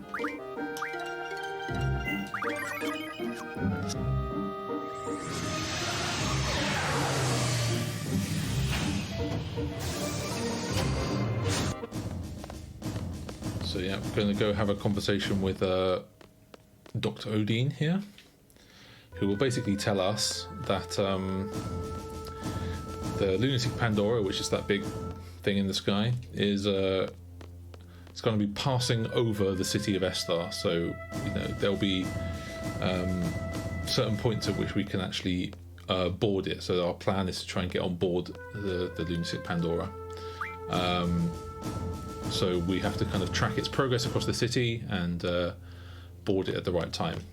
What this means is that there's a certain screen in the Star City in which is the earliest point at which we can board the Lunatic Pandora. So that we'll be travelling to that specific screen to try and get on board it as early as possible. There'll be a countdown timer while this is all happening that starts at 20 minutes and will count down. The first possible instance on which you can board the Lunatic Pandora is when the countdown timer has reached 15. So what that basically means is that there's 5 minutes where we have to wait anyway. We have to wait until the timer goes from 20 to 15 before any of the story can progress. So we might as well use that time to do as much stuff as we possibly can to save us from having to do it later on. So that's where this has become sort of the infamous big menu of the run. The more flashy kind of menu that, you know, it's kind of the slightly more impressive than the other ones. Takes a bit longer, involves some doing some battles in the middle of it as well and things like that. So the idea is to do a bunch of menuing, a couple of battles in 5 minutes or less, and then reach the screen where you enter Lunatic Pandora, and that means you've done all of that stuff and not lost any time at all. In terms of what is actually happening in the menu, I guess we can talk about that while it's going. Yeah, I can. You go through what's going on while you're doing it. Just actually wondering myself, you're doing the shop first, though, is it? I'm going to go to the shop. Yeah, and then you're going to do half the menu. Then I'm going to go to the board, and then go to the boarding screen. I was just thinking, when do you want to take off Encounter None? I don't know when. Yeah, I'm not sure. You can probably take it off a bit early, like. You can probably actually take it off at the shops. I'm probably quite ahead at the moment. But Yeah, I don't know if the shops is. I'll probably just grind it. Like, I have to grind it anyway. If I was doing the normal one, I would grind it. Yeah, maybe take it off around the elevator or the bottom of the stairs. Yeah, bottom of the stairs maybe. Yeah. But this is it. This is the start of the menu. So 20 the minutes timer left. starts, and now we have until we cannot board until 15 minutes are remaining. So just going to run over the shops. So the shops are quite simple. What we'll be doing there is getting a Rosetta Stone. So there's one of the shops that just gives it to you for free. That gives us ability by 4 to teach to a GF. Yeah, We're exactly. going to buy some strength scrolls and some HP scrolls. And that's pretty much all we need. And amnesia greens as well. Oh yeah, amnesia greens just to forget some abilities. And also, so we've got enough money to do that, we're going to be selling the 8 mega potions that were dropped from Cypher later on. All the mega potions. 60 of There those. we go. And head off to the boarding. I'm actually pretty confident you could probably do the menu now, but it's all Yeah, you're way ahead. it should be fine. I should be way ahead. I'll do them at the start of this. Let's do it straight away here. Yeah. So we're going to do some. Oh no, where is it? switch Where first. is it? Oh no, do the whole menu thing. We'll do switch first. No. So we're finding 2 of the cards left over. Put Ifrit learning ammo refined. Status. Ifrit learning status, because he's some of that already. Put Dark Side, remove Encounter None, and off we go. So now we are trying to get 2 encounters. So the first encounter we're going to take on this screen over here. And this should be a Sam, Borg, and a blue soldier. With the soldier, yeah. So we're going to kill the Sam and not the soldier and flee, because it's actually quicker than having the victory fanfare. But we're also going to kill Selfie, because we want to, I mentioned crisis level earlier, so we want a higher crisis level potential later on. So we're going to kill Selfie and bring her with us, so that we have 1 dead party member with us as we do the fights later on. Then we take a second encounter here, which should be 1 Jim, a blue robot. And here we're going to draw hastes with Dia, which we're going to need for soon, and then we're going to kill Dia. So what we've gotten haste from this. We've also gotten 7 AP, 4 from the previous encounter and 3 from this, which is enough. So at the end of this, we should learn ST Magic. Diablos. There it is. Perfect. So it's going to do fine. This makes berserks for later. Dimmies onto everyone for strength junction later for the final fight. Stops onto Zell for speed, which we'll go into Irvine soon. Zombie powders are refined as a dummy spell. We'll explain that later. Spells, yeah. And then we're going to refine some fires onto Zell, which we need for one of the bosses later. And we're going to get rid of some stuff we don't need. Split some the triples back and forth again, so that Irvine will have 100 of them.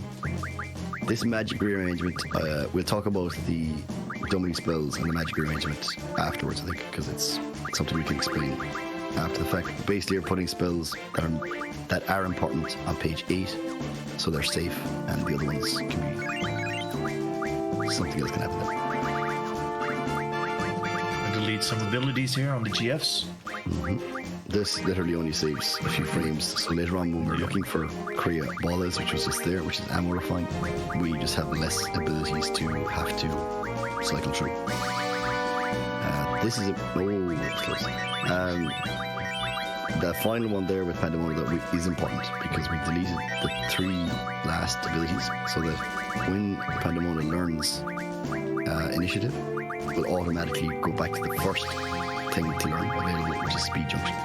So it saves us going into the menu later to actually set that thing. Now we're going to set the junctions for the rest of the game. Hori. Yeah, Hori goes on to Renoa, so that's fine. Yeah, did you take it? Oh, okay, you took it off. Okay, This one. So you just put on strength.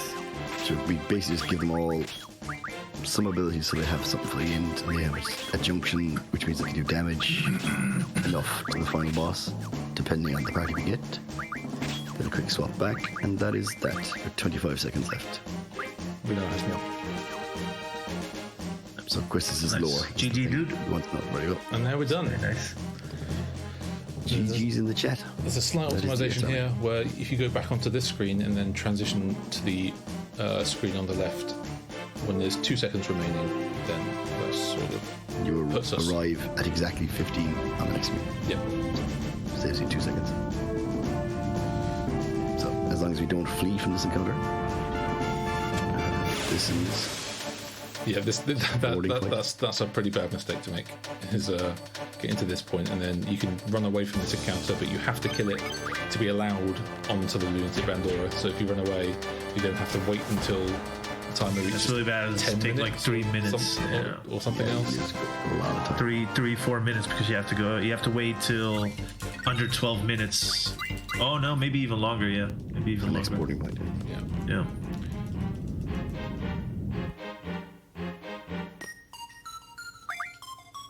It's gonna do a final thing here. So We finally have initiative. With the AP we got from those fights and the boarding fight, we now have initiative. So we equip that on to Adia, and then we swap Adia with Squall. So Squall now has initiative. I almost deleted initiative during I the know, menu, I saw which was a little bit scary, but Been fun. nah. Had it in the. I was all under control. So I'll briefly touch back on the what I mentioned about dummy spells and magic arrangement and Badcap thing. Yeah. The final boss of the game, in various phases, has the ability to draw your magic and use it on you, and just blow away your spells. So if you have something junction, they can just delete it from your magic, and it's gone. However, to manipulate that, if you put them in such a way or such an order and leave certain spaces in your magic slots, you can guarantee which spells will be blown away or drawn and cast. So we put the important stuff that we need, so the stuff for damage, the triples, and the speed junction stops. We put all that on page 8, leave empty spaces in between them, and then put the spells that we don't mind being blown away on page 2. So Badcap did all that while he was moving around the magics.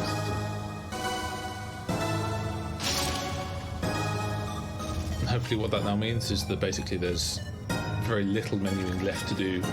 We're only going to be doing menus that we obviously weren't able to do in that part in the SM menu, because obviously it has a bit of time left over. If there was any other things I could have done, then I would have done it with the few seconds I had remaining. But yeah, the only menus that are left to do for the rest of the run are very straightforward. And yeah, we've basically now got everything set up in the way that we need it to be set up for all of the remaining bosses and fights.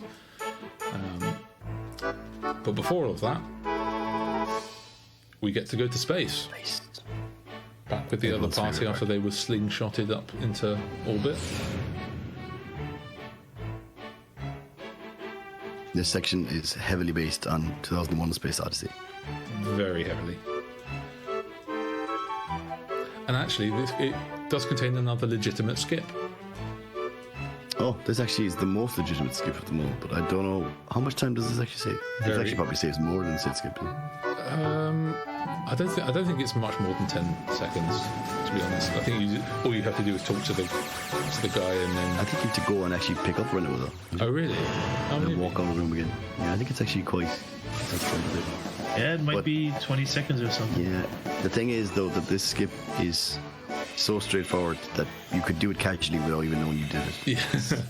You literally just hold up, or right, whatever it is. Right, Just yeah. exit. That's it.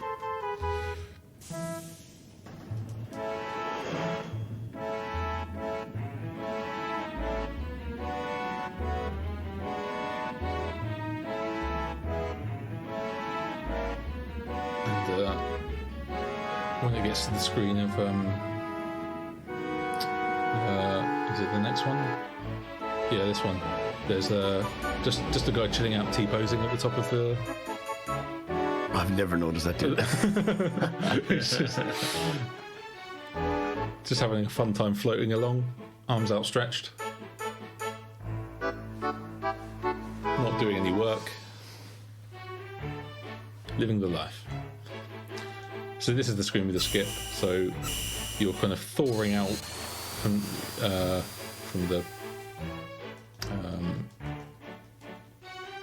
the cold freezing process or whatever. If you immediately hold right and go towards the door, you'll see a couple of people entering, and the door will open in order for them to enter. Normally you'd have a conversation, some text, Yeah. dialogue, but where we're are going to they? skip There. that. So then you can kind of sneak in behind them. Oh, I'm in front of him. Oh, wow, you're I was going to though. say you actually. Yeah, it's because of the up movement. You should have. Yeah, you should have held right, and you should have mashed as well. But I think it was the mashing. you- I was you holding, left- I was holding Yeah, right, you but I weren't think I mashing. wasn't mashing. Yeah, that's the issue. you need to mash to that. But anyway, you get behind him before the door closes from him entering, and it means you can just kind of leave.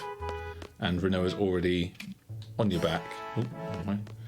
And yeah, you can just go straight into the medical bay.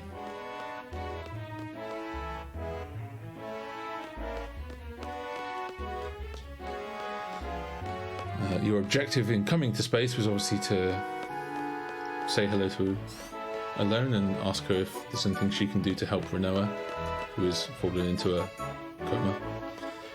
So you can come and talk to her first, and she'll come and take a look. Make sure not to double mash. Yeah, you can challenge her to cards here, which we don't need to do. A little meme.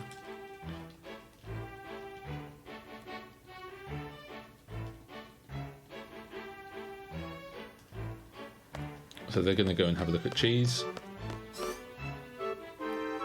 but not before we take a look in the cockpit, because something strange is happening to the moon right now, coincidentally at the same time.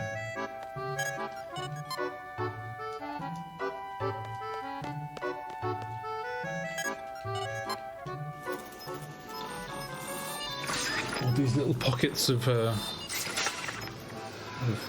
creatures are sort of forming.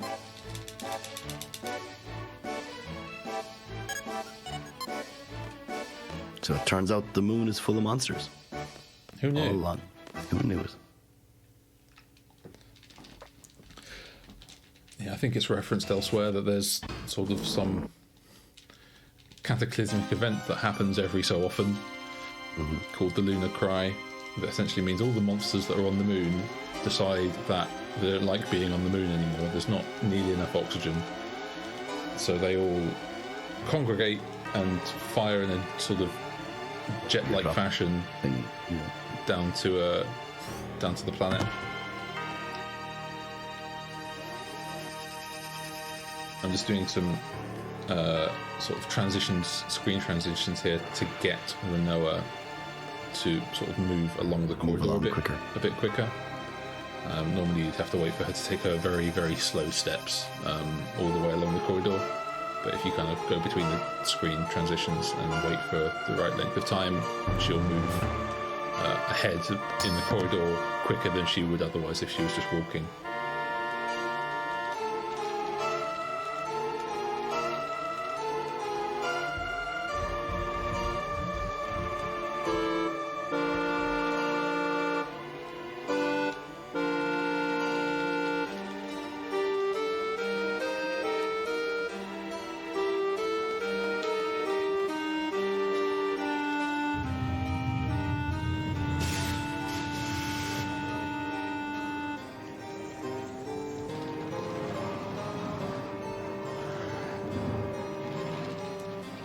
Now the moon is looking particularly scary. Even more monsters are building up.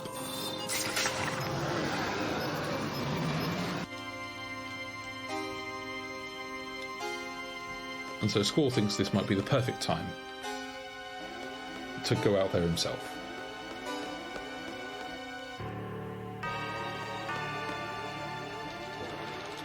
And we can see the real extent of how badly the monsters are congregating here. This is a pretty cool FMV.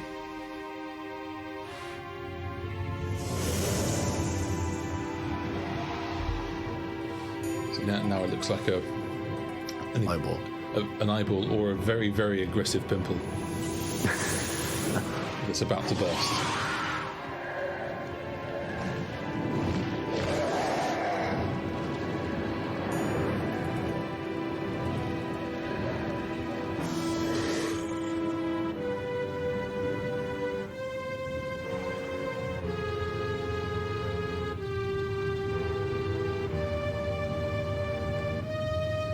Huge zit.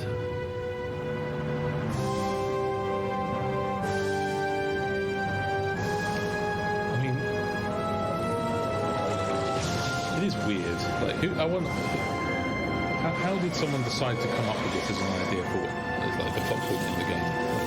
Like, it's just an odd concept. There's bigger issues in this game than that. I know, but it's one of many. It's one of many for sure. It's a very strange happening. So was time compression. So. Very true, which I'm sure we'll do our best to explain. So Squall's put on his suit now because he's going to go and try and follow Cheese, who is off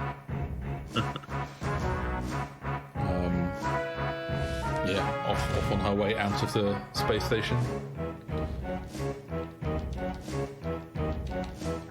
But pretty much what Squall does is realise he can't follow her, floats around for a bit, and then comes straight back inside.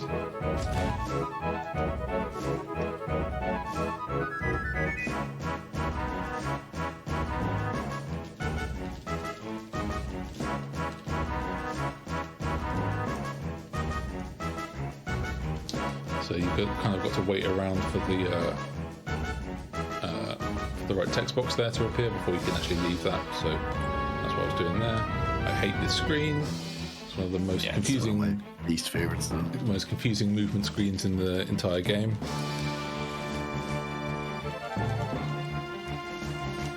Here we see the president of Estar being escorted off the space station to safety. Before he does, he asks you to look after alone. Yeah, I wonder who that could possibly be.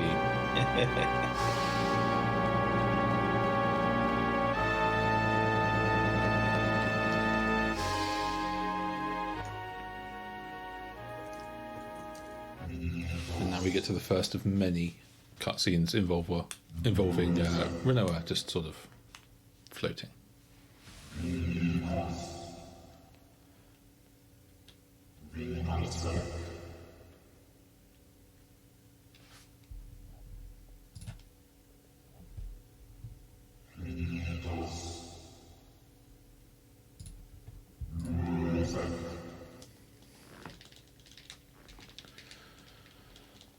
So, yeah, we find Renoa going to this structure that seems to hold an incredibly large person in some sort of seal. We'll find out that this is sort of a tomb almost that's sort of sealing Sorceress Adele, who was the old ruler of Esthar back in the day. A bit of a tyrant character who ruled with an iron fist, and she'd been sealed up in that vault in space to keep her from using her powers to take over again.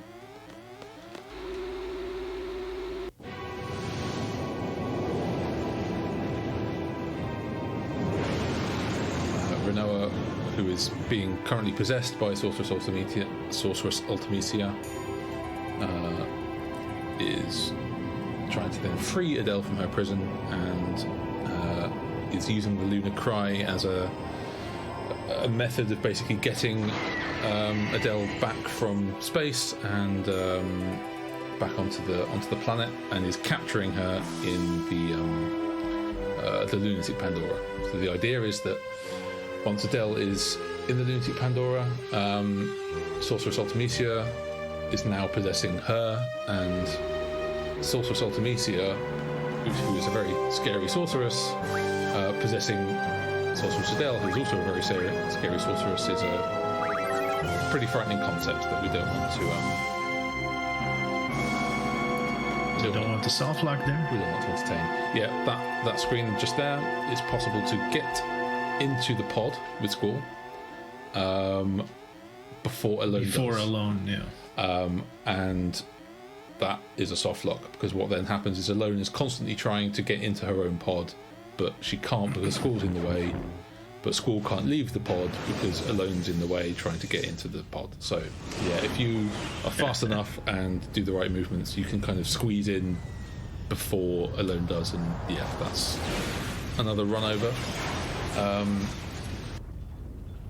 It's why I did a little safety save in the screen beforehand. I've never soft locked there, but just you never know when the first time is going to be. So, yeah,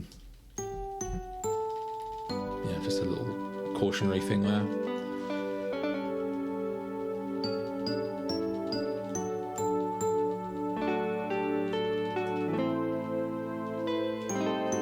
Yeah, we're going to get a bunch of cutscenes. Yeah, it's a bit of a flashbacks.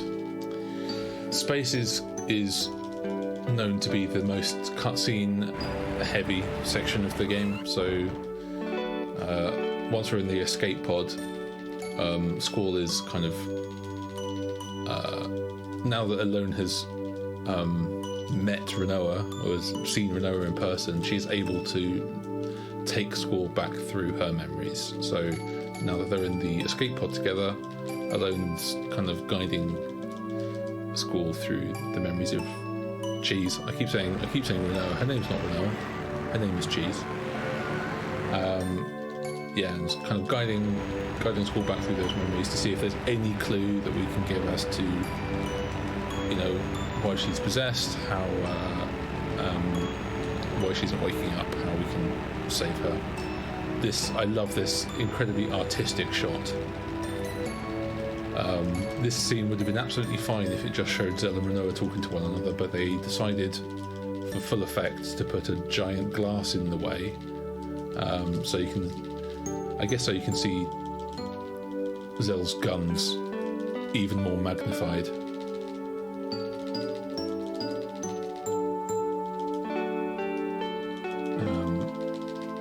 Yeah, an interesting choice, but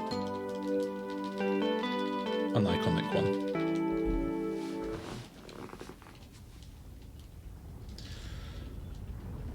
So Squall had a look at those memories and said, nope, they're the wrong ones, they're too far back. show me a more recent memory.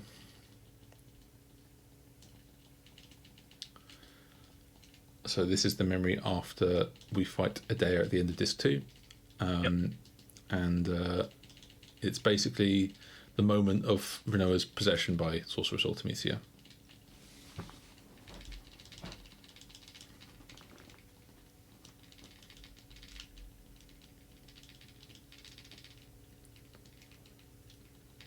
Also going to see a appearance from a new character. Yeah, I guess is this the first time we see I think it's the first time, yeah. the actual antagonist of the game, Sorceress Ultimecia, who it was revealed at the start of Disc 3 that Adair had been possessed the whole time while she was being evil by this Sorceress Ultimecia, who is from the future and has a nefarious plan involving time stuff to try and rule across all time periods. I think is basically her.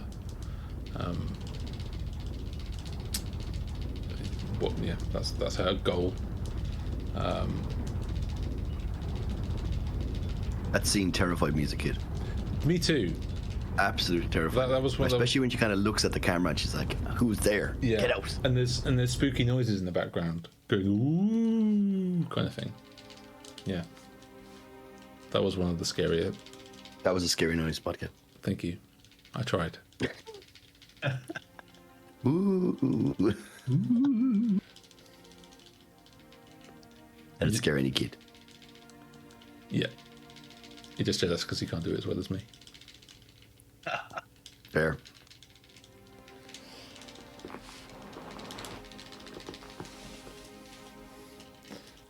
So, space, yeah. This is the section that is the calm before the storm.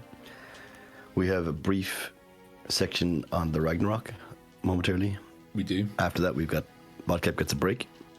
And then it's boss rush. Yep. Hashtag endgame. Yep.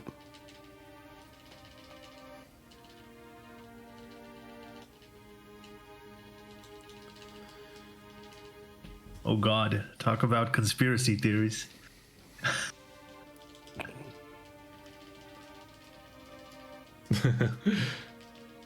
Yeah, that is one of the more interesting theories, I suppose. The cheese. Rinoa is Ultimecia. Cheese is Ultimecia. But I wonder what type of cheese is Ultimecia. She's probably one of the hard ones, one of the crumbly. Old cheese. Like a really old, like Red Leicester or It's just something. a weird sentence. Yeah, she's like a Red Leicester that's been left out in the sun a bit too long, kind of thing, you know. What's your favorite type of cheese, Chet? It's always a good question. We ran a $1% tournament for FF8 back in, was it about this time last year? But yeah, roughly. About this time Around this last time year. yeah. It's pretty nuts. But I remember one of the days we were streaming it, someone just mentioned their favorite type of cheese, and the chat just went off. Yeah. Everyone just talking about their favorite types of cheese, and the whole thing was like the whole race was just dominated by cheese to talk. the point where no and one not was about really FF7, talking about not what was FF8 happening. talk at all. You know, Elverett fights were happening, and no, nothing. I don't even remember who was racing that day, but I just remember everyone talking about cheese. Cheese, yeah. There you go. Thing is, when you get to space and there's all the cutscenes like this that are just Rinoa slowly spinning, you gotta find things to talk about, and cheese is as good as anything. Who doesn't love cheese? Except for Rinoa called cheese. Jan hates cheese. Oxygen slowly. That's a good out. choice there, Zaiden. Well done.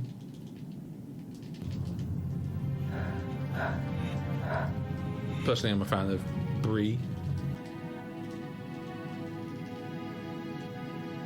I'm not a big soft cheese Brie person, Olsen no. or? Oh. Both. No, I like the soft cheeses. I like the weird rubbery ones. I like. Don't know if anyone's tried Havarti. That's a really nice cheese from Denmark, I believe. Interesting.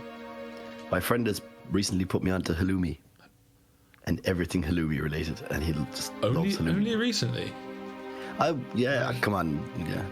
We're behind the times here in Ireland. Oh, really? Halloumi is a game changer. Very good. Yeah, it's absolutely. Very good.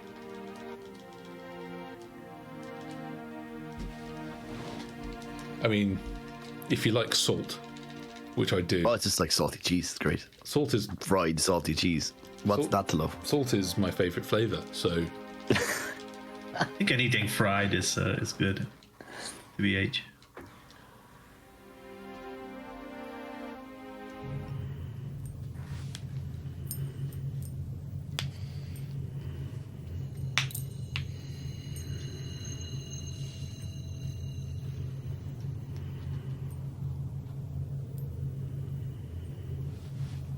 Yeah, easy singles are good too.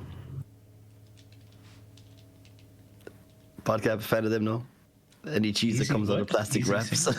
Do you know, easy singles, like the rubbery plastic. I'm clearly memeing because I wouldn't even meme like American. Like, oh yeah, you get them like a 10-pack of like they're all individually plastic wrapped. Oh, the bell like thingies. Bright orange. Oh, they taste like rubber. Oh, what's the name again? Those Bell. Thing is, Baby Bell. Well, they're not. They're obviously Baby like bad cheese too. They're not too bad. No, Baby Bell aren't too bad. Easy singles. Can I don't know. Okay. Yeah, no, I know what you mean. They're fine. Like I probably eat them. I wouldn't be like I probably wouldn't choose them over other cheeses, but like I'm not quite as discerning.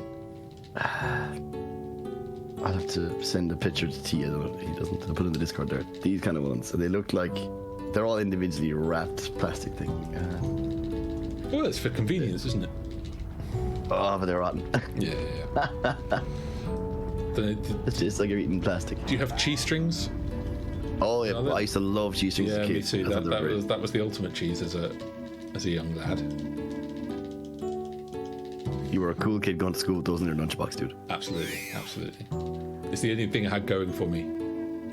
It was the cheese strings. You haven't quite got back to that pinnacle yet. No, I'm still searching. That was the highlight. I'm still searching for it. I was a top dog at that point going to school with cheese strings. Yeah, exactly. Here, mini game. Squall loves cheese as well, and he's going to try and save. Talking about cheese now, except we have to talk about Cheese, the character. We have to catch Cheese now. Yeah, Cheese, where are you? We hear Squall say. So yes, this is the mini game where you just have to put Renoa or Cheese in the middle of the screen and just let her come. It's a timed event, so you can't do much about it. Interestingly enough, we have a cutscene remover mod for FF8 now, so you can. It's actually on the leaderboard too. 80% cutscene remover. Yep. Whereby you can do the entire run using the exact same strategies in like 4 hours, which is so good for practice. So shout out to Cypher TV, who did most of the hard work on that. Just cutting out all the fluff, cutting out all the pointless dialogues, cutting out all the FMVs, everything. And the only real break you get in the game is like maybe if you YOLO the air soldier minigame we did earlier, or here. And this is one point where I tried to take a pee break very quickly, so I kind of guessed to put Renoa in the middle of the screen. And I came back, and she was just floating by the side of the screen. And it's a 1.5 time loss straight off the bat, just to have to redo this mini game. But yeah, and our very own Thomas8989 commentating was he translated that work that Cypher did for the original. Crazy enough, you can say it. He was crazy enough. He was crazy enough to translate the work that Cypher TV did for the French version of the game. And also do it for the English version of the game. So for beginners running the game for the first time who are more comfortable running it in English, which is a fair few people. You can also benefit from that practice tool of doing the cutscene remover in English. So it's kind of invaluable really for anyone that wants to try and learn the game without having to go through the cutscenes every time. You're just cutting out 3.5 hours worth of stuff that you don't need to practice. Mm-hmm. into the nitty gritty.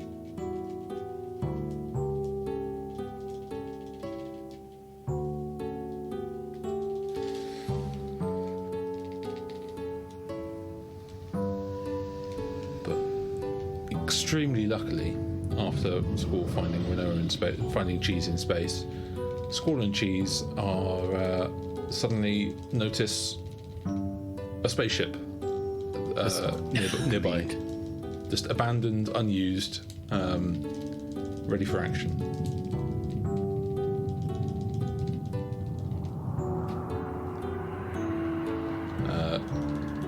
So yeah, they cling on and try and enter, and yeah, the next portion of the space part of the game will take place inside this wonderfully designed spaceship.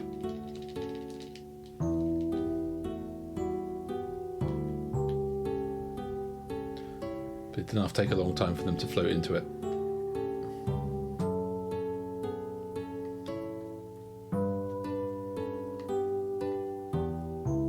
And down they go.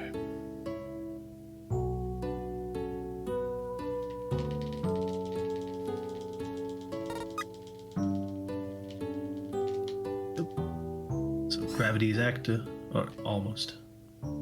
Yeah, I like the way they sort of bob around when there's no gravity in there. Mm-hmm.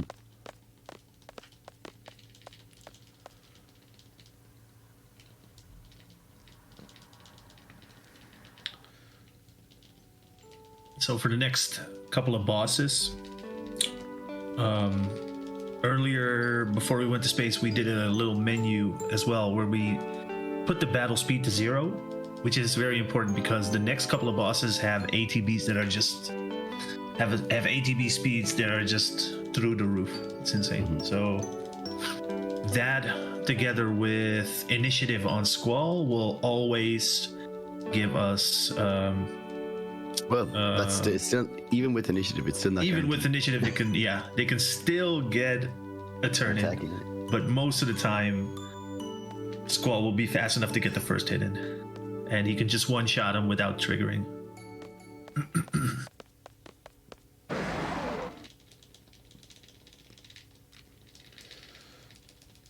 Yeah, 9 times out of 10.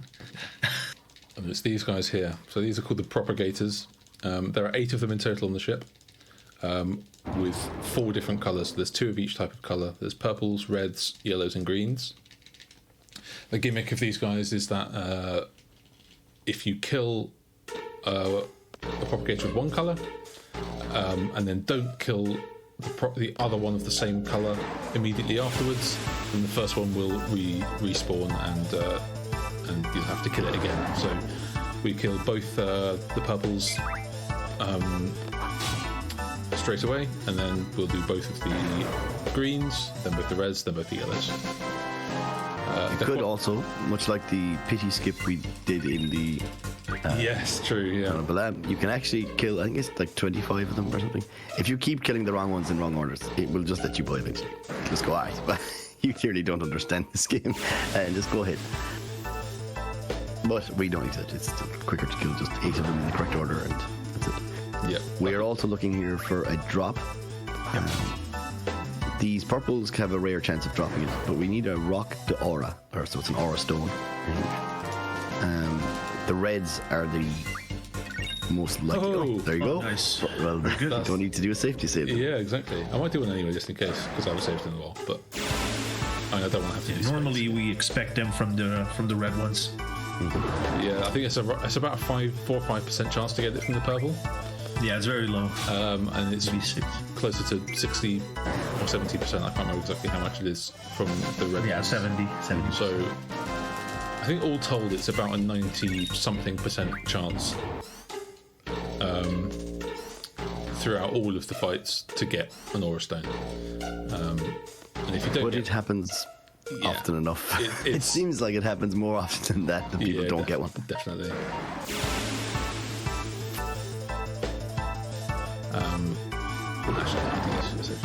But yeah, the normal strat sort of in a marathon setting is you can kill all the purples, kill all the greens, and then behind the second green there happens to be a save point. So what you can do is you can do that and then save, and then you can go straight to the reds, and if they don't drop an aura stone, you can just reset from that save and try again. But yeah, we don't need to do that safety save anymore because we already got one from the purple, and we only need one. We only need the one across all of the fights. If you get any more than that, they don't have any purpose. But we got one anyway. Oh, nice. The end incoming.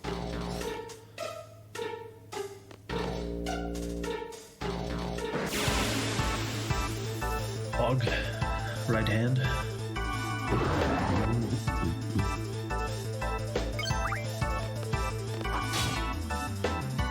We go 3 for 3.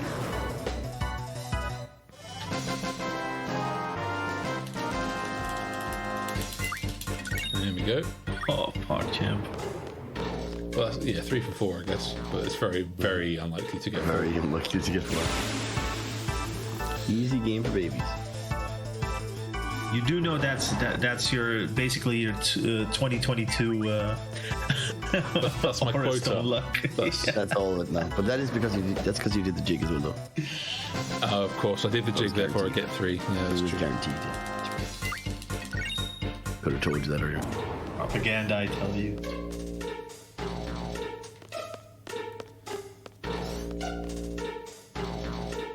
So that's 7 of them. This is the last one. You can shove you out the door. And once we give this one, then we've cleared the spaceship of all danger, and we can enter the cockpit and try and see if there's a way of getting back to Earth.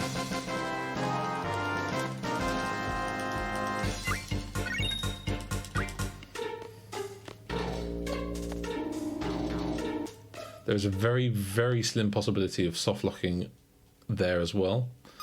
When On the elevator, yeah. when getting onto the elevator, you can press X to confirm that you want to go onto the elevator, and then Renault will try and walk towards you. But if her path isn't quite clear, if she hasn't quite gone around the corner yet, she can just walk forever but never quite reach you.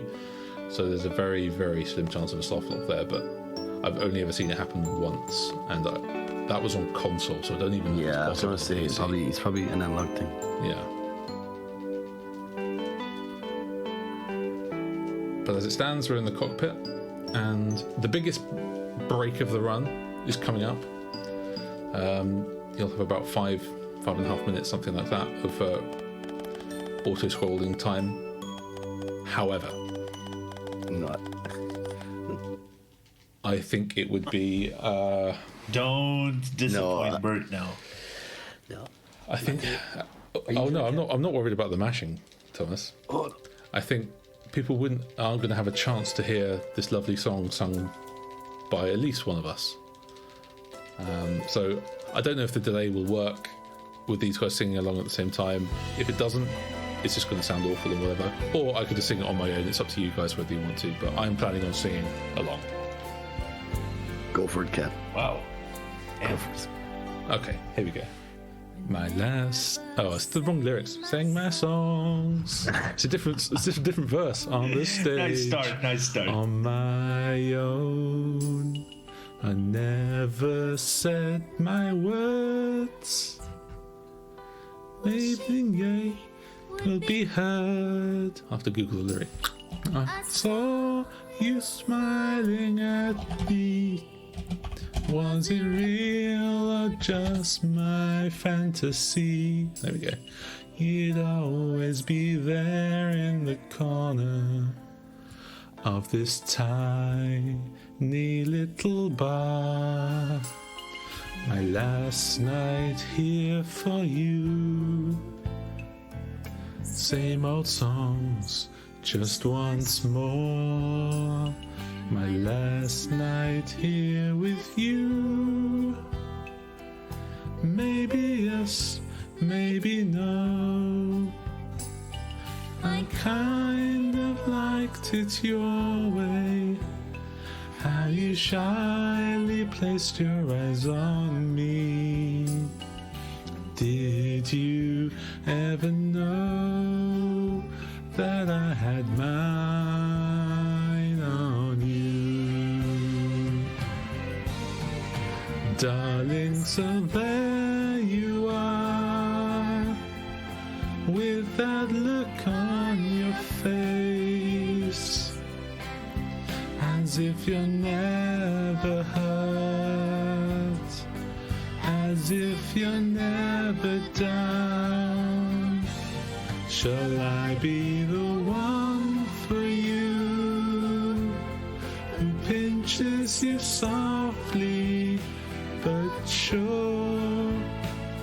If frown is shown, then I will know that you are no dreamer.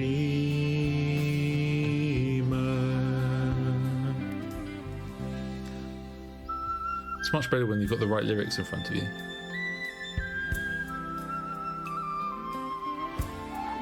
Nah, just make them up like lip sync. Yeah. No, I can't whistle that.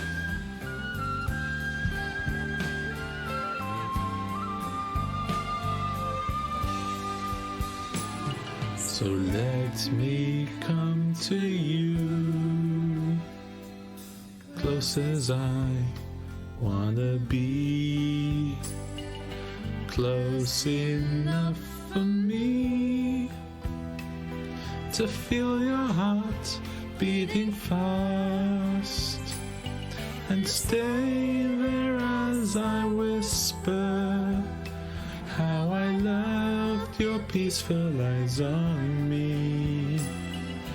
Did you ever know that I had mine on you?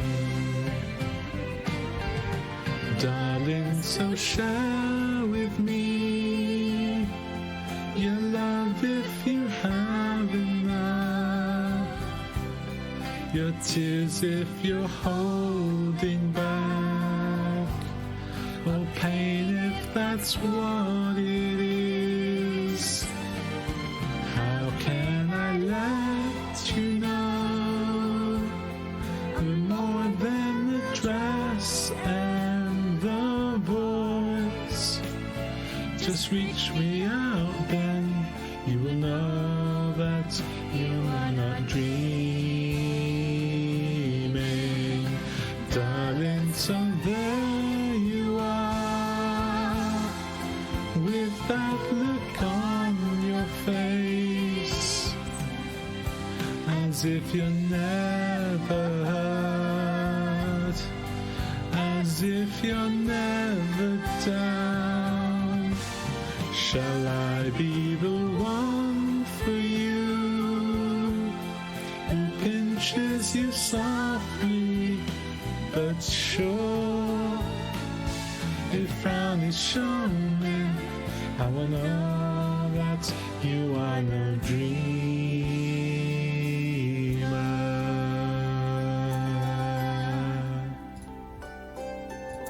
Oh, Cap. There we go. GG's. Good stuff. Oh, God, now I've actually got to pick up the controller and carry on. Nah, keep singing. Yeah, I just keep Ethos Music because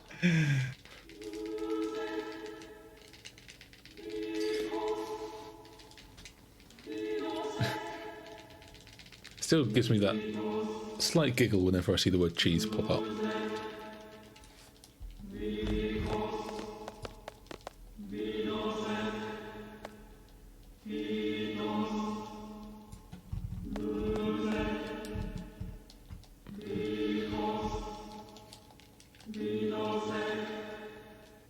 So now we've safely made it back to terra firma, but upon learning that Rinoa is now a sorceress and that she was on board the Ragnarok, the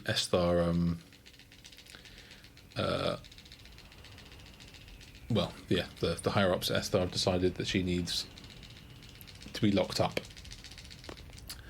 so that her powers can't be used for Ephil, just like Adele was. So she's off to be sealed in one of those weird cling film nightmare chambers.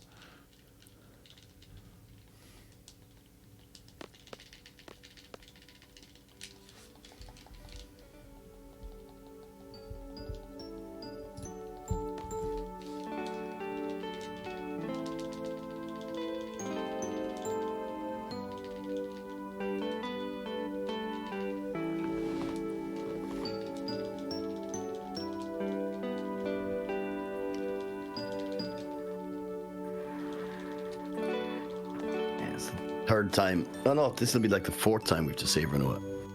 Is it? And we leave her linger for quite a while every time, isn't it? Yeah, because there's Igrion's is the first one. Again, and then there's when she's hanging off the side of the garden. There's saving her from floating in space, I guess, is the third one. Oh yeah. And then saving her from the memorial. Oh, we save her from Adele as well. Oh yeah, that's true. Yeah. She's a hopeless woman. Yeah.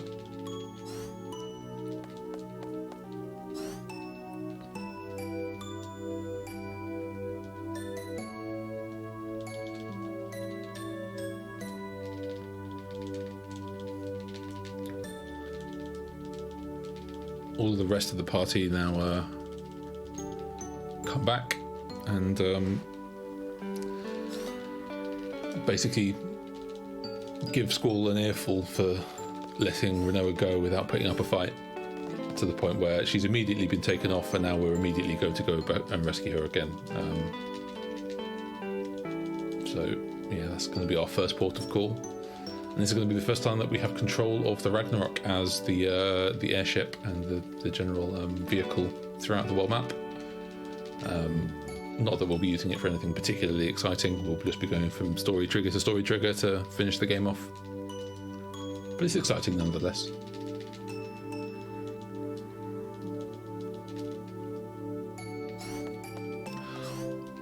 Although another sort of slight difference between the PC version of the game and the console version of the game is the sheer speed of the Ragnarok. When you're flying the Ragnarok on the console, it seems very sluggish. But you'll see when we enter the ability to fly very shortly that we can absolutely zoom through the world. Actually, crazy slow on the console. Yeah, big difference. Especially coming from PC and getting used to how fast it is on PC and then running console, it's a world of difference.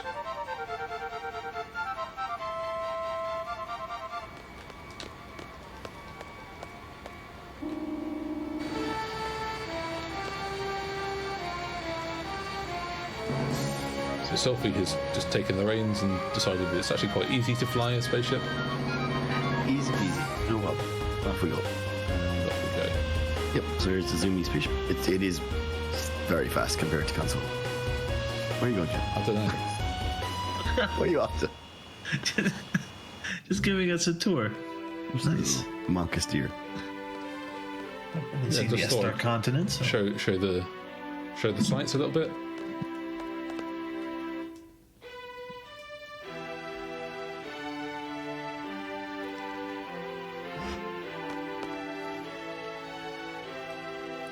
The Squall wants to save his lover.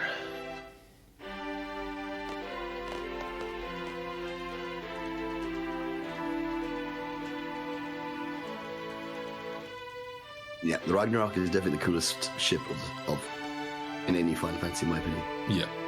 And the music is great as well. There's an FMV that particularly encapsulates Oh yeah. how cool the Ragnarok is. It's very cool.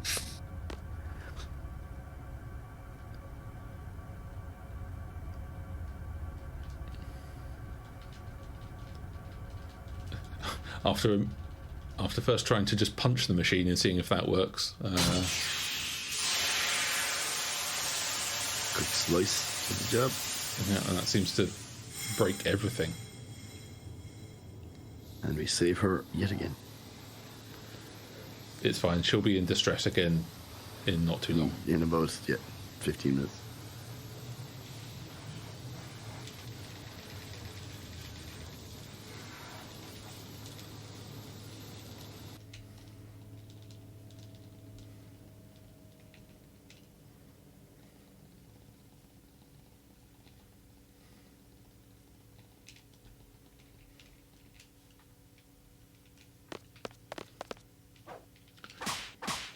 Got to make sure I avoid the bot block on this screen. The bot block. Yeah. I discovered when doing some practice with the high-speed function on the PC version that you see the soldiers on the sort of groups of 2 soldiers on the left and right-hand sides here. It's possible to wedge yourself between those 2 soldiers and the wall. I think it's quite hard to do unless you've got the high-speed function on. But if you get in there, it's actually quite hard to get out again. So, yeah, I remember just sort of, I don't know, just like wiggling in various directions for about 5 minutes, trying to squeeze myself past the guards again when I found that. But it is possible. I think you've got to do walking steps, and it makes it a little bit easier to get out. But it is possible to get back out. So it's not quite a soft lock, but we call it the bot block. The bot block. Best type of lock.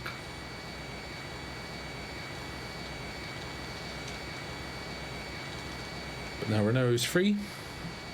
She requests that we go back to the orphanage where Adea lives, and Cap is going to do some reverse flying here. that's where we're going to go. Yeah. Most optimal way to do it. It's already pointing roughly in the right direction, so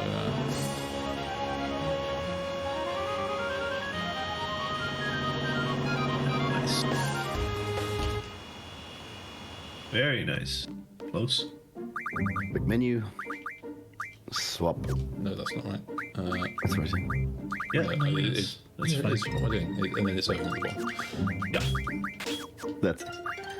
We need to take Runaway with us because she's part of the next sequence, and Irvine has these texts, so let's bring him anyway.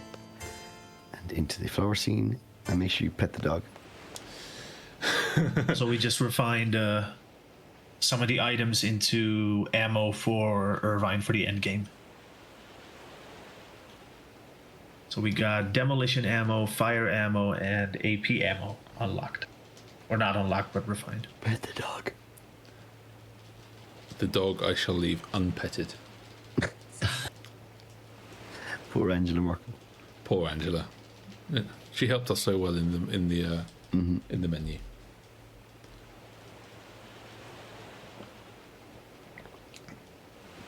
Yep. That's another soft lock. So towards the end of this game, there's actually quite a few sort of soft locks that they're not hard to avoid, but you just got to be aware of them. So if you talk One to of them is petting the dog. yeah, if you talk to the dog instead of talking to Renoa here, like if you hold left and X rather than right and X or whatever it is, then I think what happens is the dog kind of gets stuck off screen, but it doesn't like despawn essentially, so it's still technically there and it's blocking the exit of this screen, so you can't leave this screen anymore because Angela is blocking it. So yeah, if you pet the dog, you soft lock the game. Yeah.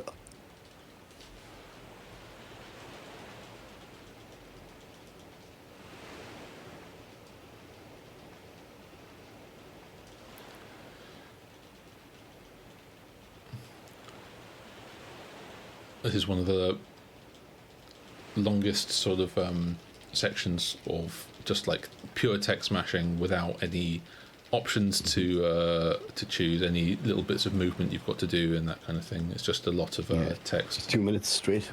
and so it's quite a good test of your mashing ability to see like how long it takes you to clear all of these text boxes.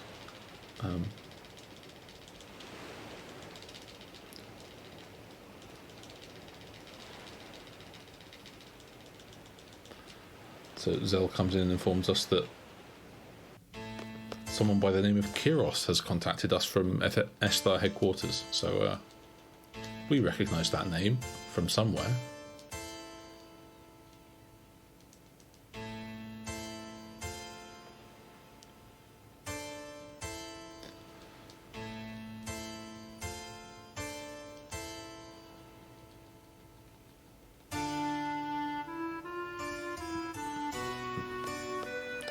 So before we get back on the Ragnarok, I'm just going to change the party again to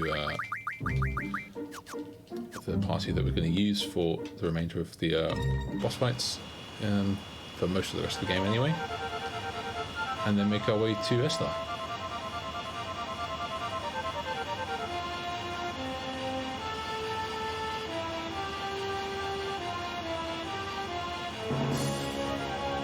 It's almost in line. So it gets the air station. I like this shot. This is a particularly cool shot, I think, of the Ragnarok sitting on top of the air station.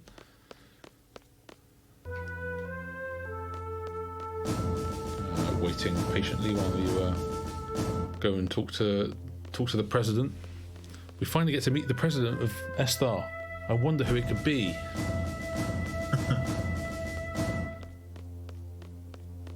It's probably Nida. Probably Nida or Ward. Oh, yeah. He was voted in for his sheer stature. 7 foot. It's like you have to vote for him. This heightism at play.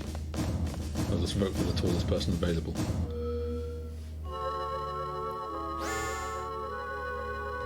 It could be a moron. Let's hope they didn't vote for a moron.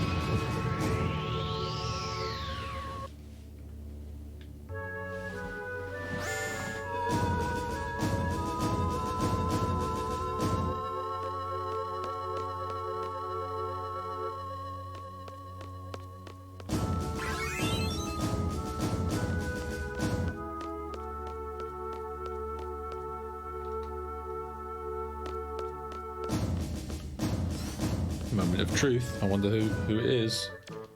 Who could it be? Well, there's Ward and Kiros. That's also in the French translation. There are two different times when they spell Kiros with a Y, and that's one of them. Don't know why. Just a mistranslation, I guess.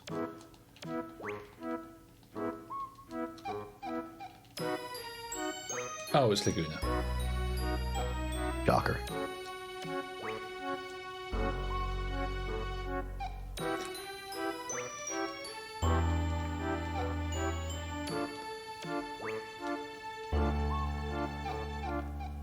Why doesn't he have to wear one of the crazy uniforms that everyone else wears?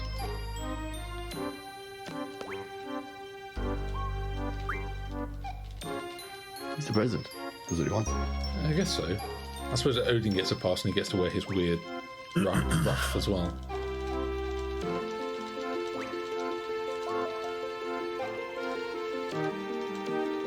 So there's a section here where Odin will ask, do you want to hear my explanation as to what's going on? The answer is very much no. It's a big no. Yeah. It's a big, fat no. Because if you do, he talks for a very, very long time. I mean, he still talks for a long time regardless, but he'll talk for an even longer time.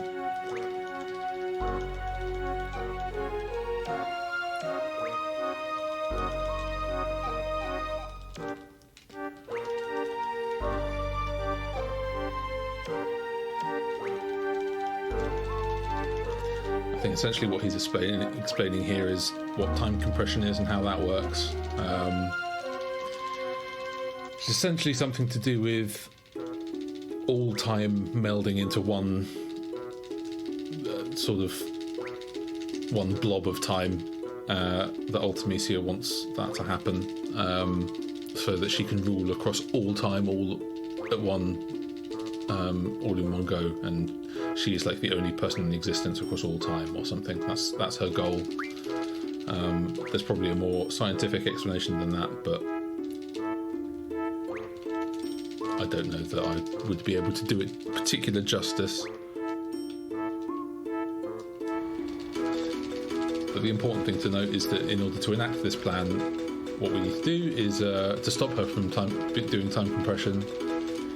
Is we need to go and kill Sorceress Adele, who Ultimecia is currently possessing.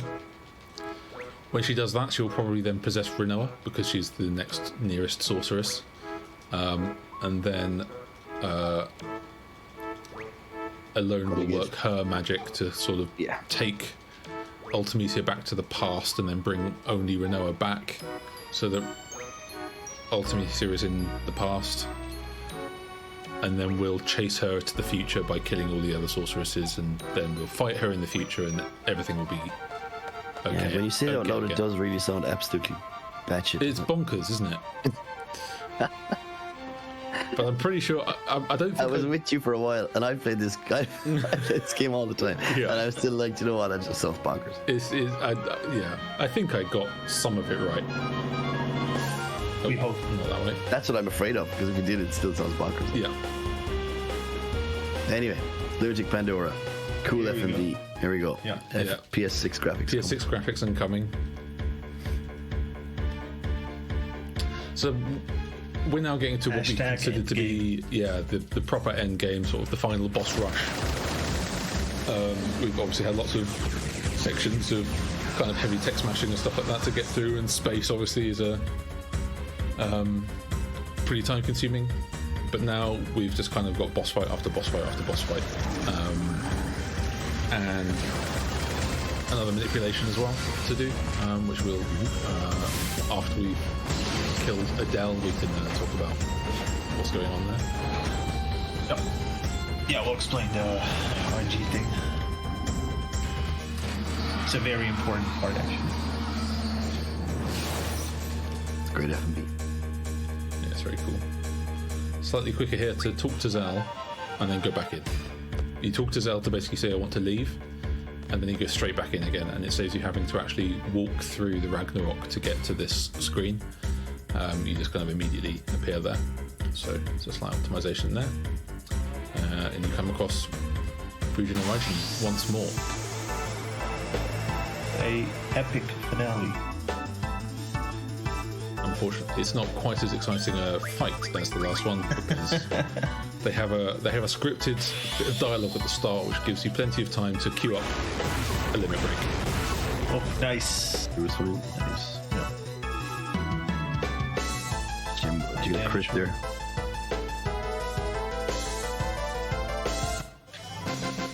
So that's a relatively straightforward fight.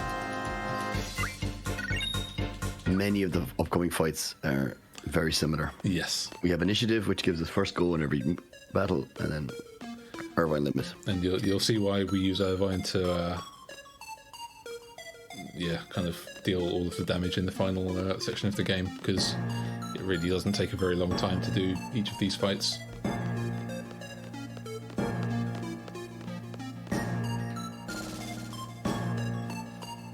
You saved saving for MTS? Yes. Good call.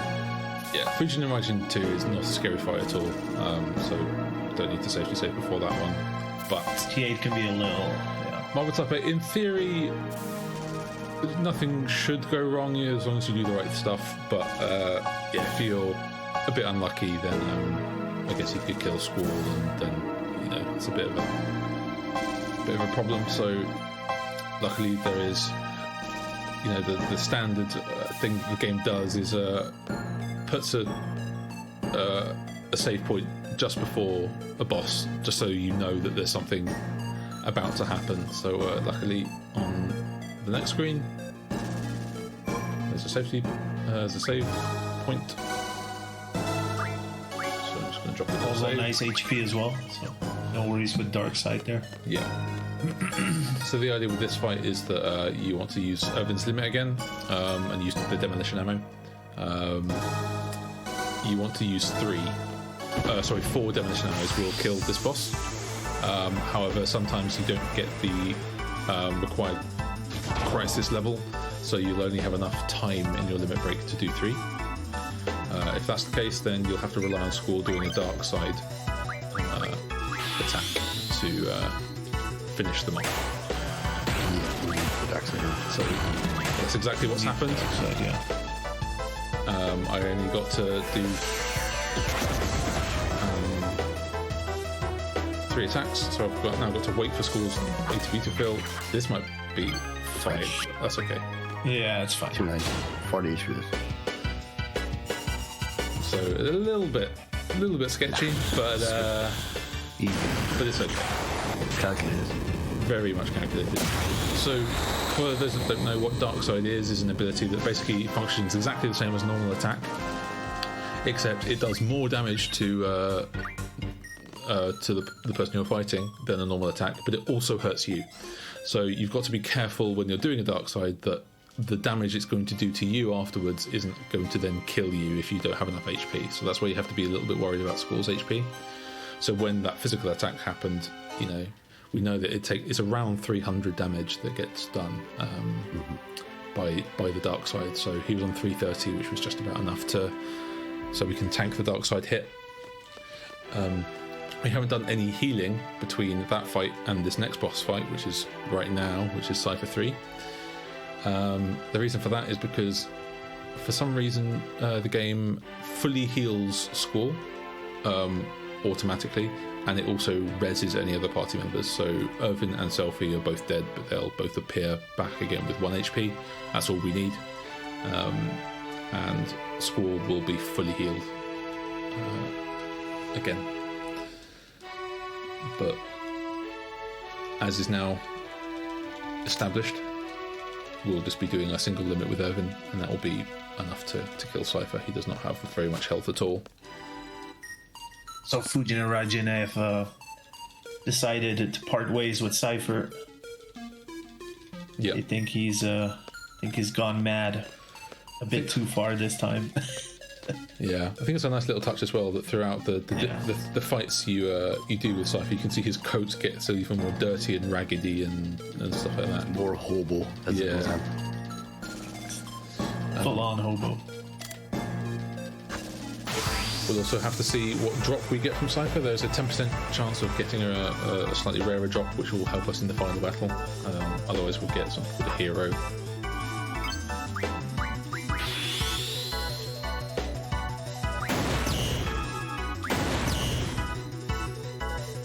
That's it. 2 shots. Yeah, very easy battle.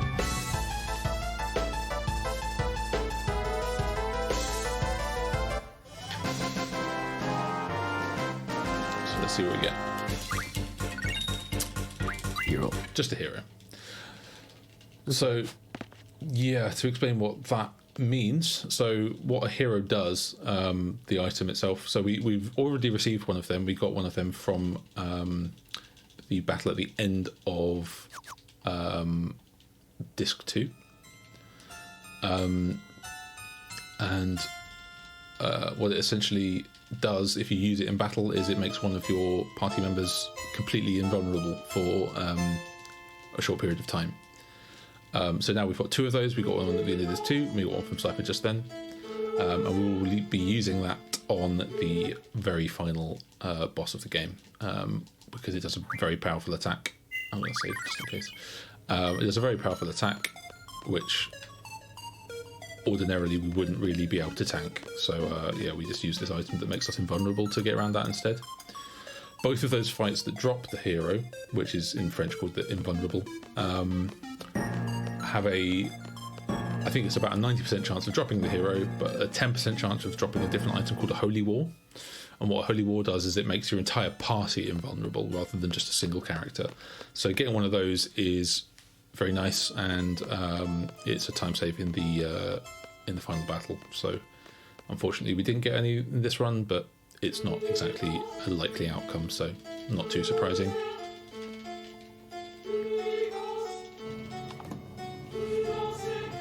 Here we're gonna fight another sorceress.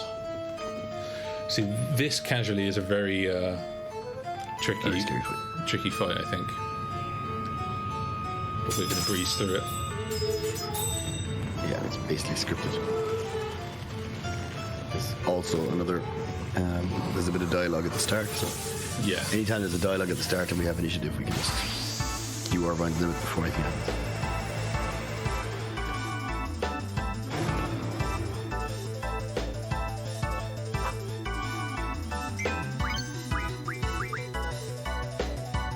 So it's already queued. I need to do 2. 2 shots to the head. That's it. That's all we need. Now, does someone want to explain the manipulation while I... RNG thing? the final party. Should I explain it? Should I explain the waves? Do you want to do it? Go for it, no, go. So, in a minute, the whole time compression thing will start. And the party's gonna be flying around or floating around through space and time. And during that time, Squall will make all kinds of movements, forward, backwards, left and right, sideways. And each time he does that, the RNG is advancing. So what we're gonna do is we're gonna track the first 12 movements that Squall makes and put that in a program. The program is gonna tell us which final party we can get at the end against Ultimecia, because the final battle against Ultimecia, for those that have played it, know that at the start of the fight, she will pick a random party of 3 people. And so obviously we want to go into that fight prepared with Irvine at least. So yeah, that's what we're going to do here. We're going to track the RNG, and that'll tell us which party we can get at the end and how many, sort of what the process is going to be to get that party with Irvine in it. And so after the 12 movements, you'll notice that, well, depending on which button Badcap will hold on his controller, Squall's movements will be locked. So he's going to spin now. He's going to do like a spin. And so from this moment on, the RNG is locked. As long as he's holding the button. As long as he's holding the button, yep. So depending on, he'll let us know if he So what I'm kind now of party he's gonna. So I let it go for 2 there. So Okay. There was what the program tells you after you have chosen after you track those movements, what it tells you is if you were to further advance the RNG by this many times, you will end up with a final party of these 3 people. And it tells you that for various different amounts of times that you can advance the RNG. Hang on, I'm just going to do a quick menu here. Menu and quick party save. Yeah. Or quick save. Just need to heal everyone, auto attack. Irvin.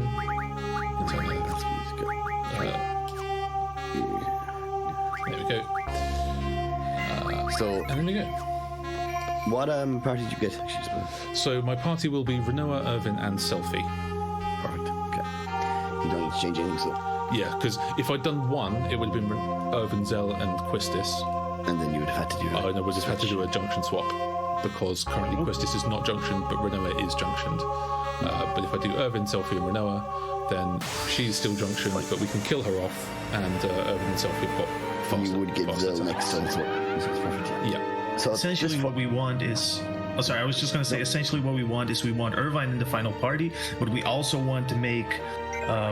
We also want to have a 0 draw party, which means that we can go straight into Ultimecia's castle later on, do the 2 fights, and then go straight to her door and fight her instead of doing the draws and everything, or use the draw point to get the party that we want. So to save time, we want a 0 draw party, which means we can go straight to the door and still get Irvine, which is what Badcap just did. For this, we're fighting the sorceresses. There's 6 blue sorceresses, 4 red sorceresses, and then 1 final sorceress C. On PC and the JP version of this game, the sorceresses are locked at level 45. So when we spoke earlier about having enemies in relation to your average party level, plus or minus, that is not true for this fight. Only for PC, HD, and JP. This makes this fight really kind of scary for us on PC. So Badcap has cast Berserk on Irvine and Haste on Irvine just to make him go super fast and make him be super strong. You can tell how fast that makes Irvin by looking at his legs. Yeah, he's going proper zoomy. Yeah. And we have one kind of scary moment. The third red sorceress can potentially cast Meteor and just kill us all. There's nothing we can do about that. The final fight also has 32,500 HP, I think, which needs 4 hits as well of Irvine's limit break, and if not, we need to do a backup, much like MT, or using Dark Side.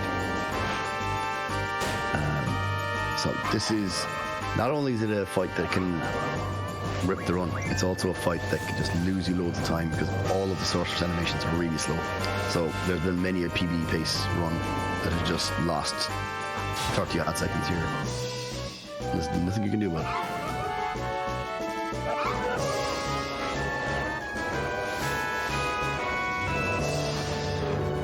One more small thing. Interacting with drop points also influences the RNG.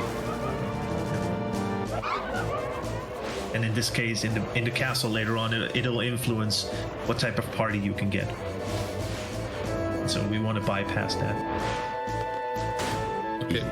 That sorceress that I just killed in the fire cavern is the one that can cast Meteor. So the fact that they didn't get a turn is a welcome sight. This is now the final red sorceress. Just wait for that to die. So the problem here is that Irvine is still berserked. So what we need to do is kill him. Let's go out, instantly res him with selfie, and quickly Q his limit break.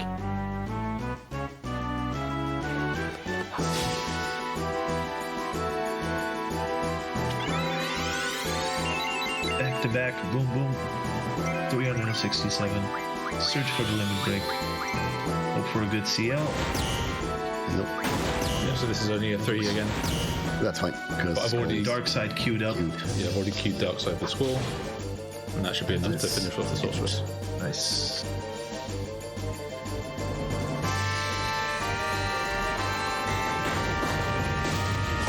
There we go.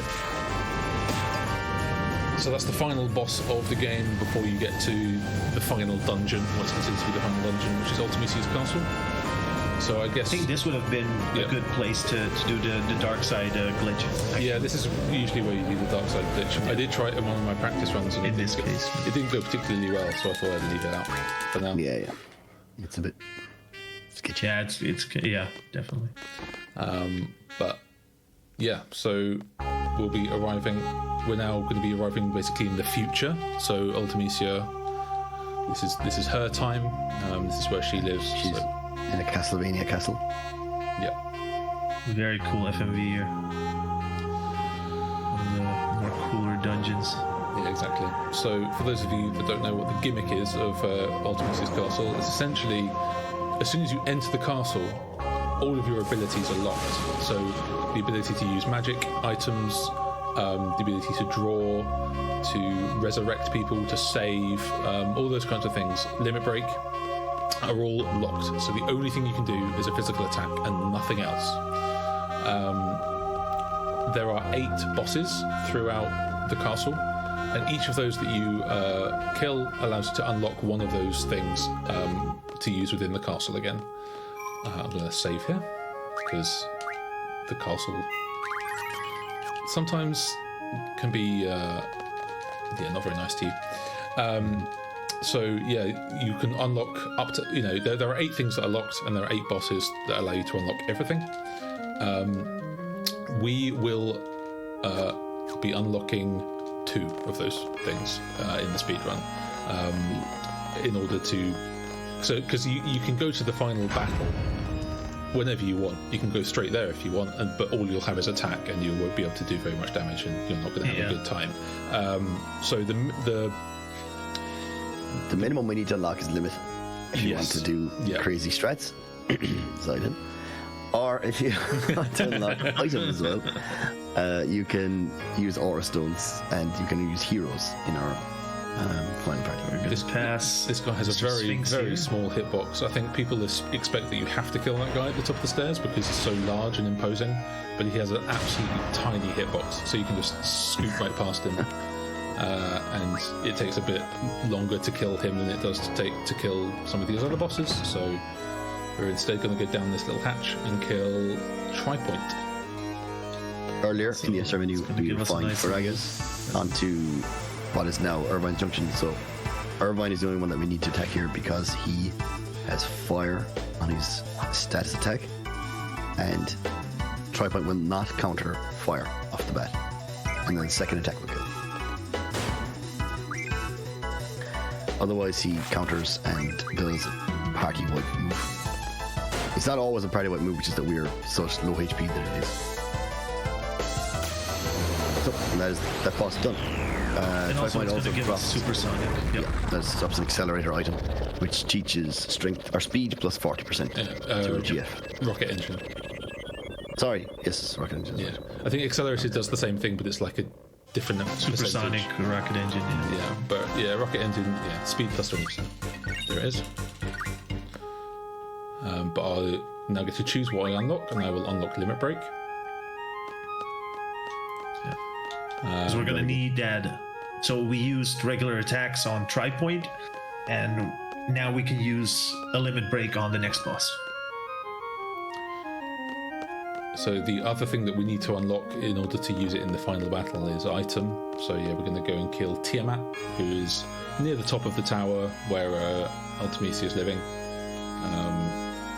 It's kind of Bahamut's weaker younger brother. It's a really cool boss model. It is, yeah. So yeah, we're going to go and kill Tiamat and unlock item, and then we'll go straight to the final battle.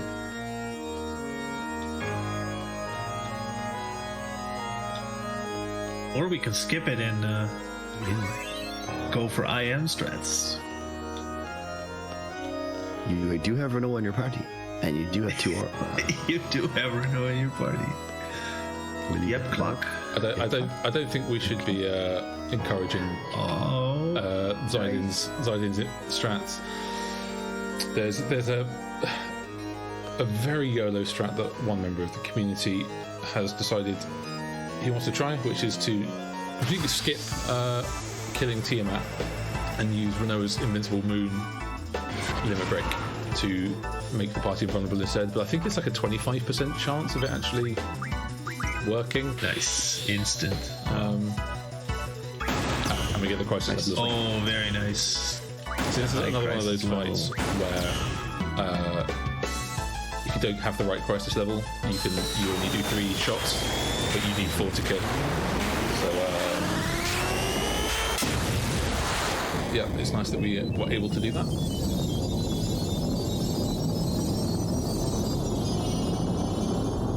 Otherwise, what you need to do is just wait for his ATB to come all the way back and do one more shot. And then we will unlock item, which is objet in the French version. And we have one little menu left to do, and we are good to go. So we use the supersonic on Zephyr, change strength to speed. Go into the cards. Make sure we've got all the Make sure cards. we've got all the That's cards, cool. yeah. Put this bat speed to 0, and that is it. We are ready to go. So what we were explaining before about the RNG and how that, the fact that we tracked it earlier on and know what the final party is going to be.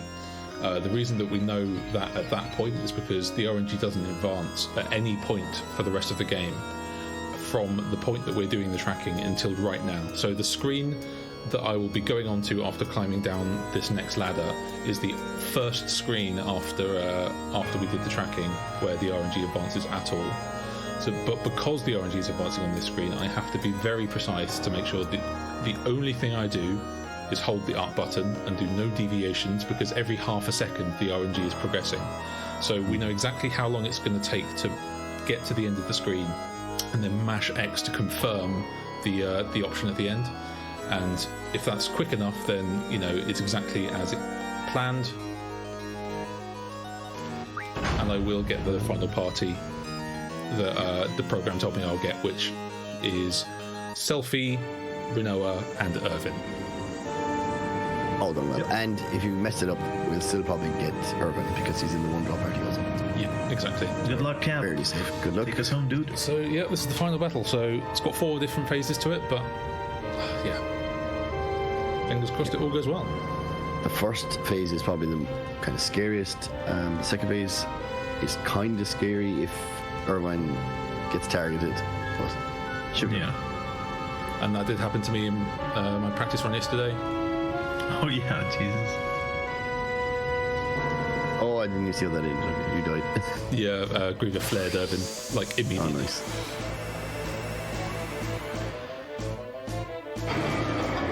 There we go. And there's Cheese, Irvin, and Selfie. Nice. Easy peasy. Nice HB.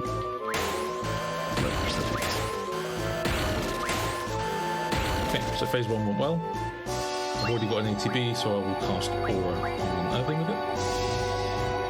The most powerful GF, by the way. Here it comes. Yeah.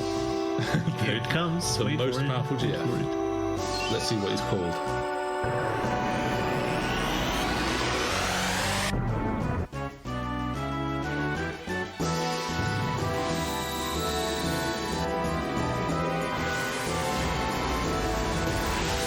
Look at him.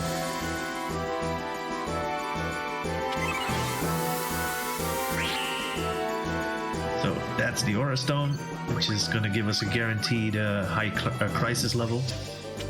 We are good to go. The invulnerable on Irvine, of course. That means that the run is pretty much safe. It's, once you get the invincibility onto Irvine. Ah, that's fine. That doesn't matter.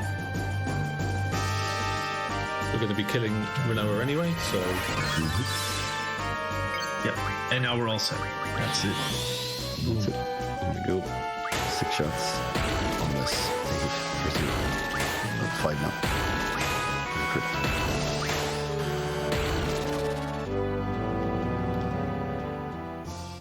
so that's 2 phases down, and they're probably the scariest 2 phases. Once you've got this position where Irvin has, we use the Aura Stone that we got from the Propagators, and cast that on Irvin, so he's now Aura'd.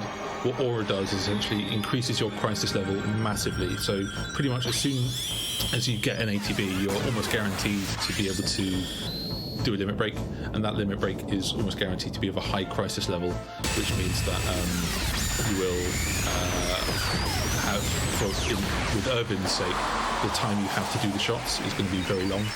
So you'll always be able to get as many shots out as you need to kill each individual phase. So we've got that set up, and we've also got Selfie and Irvin with hero status, which means that they are invulnerable. So any attacks that anyone does is not going to hurt them in any way. Also, absolute banger. Right here. This is a certified banger.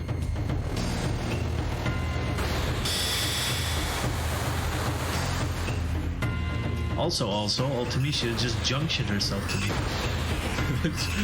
She junctioned herself to T89. Make of that what you will. Make of that what you will.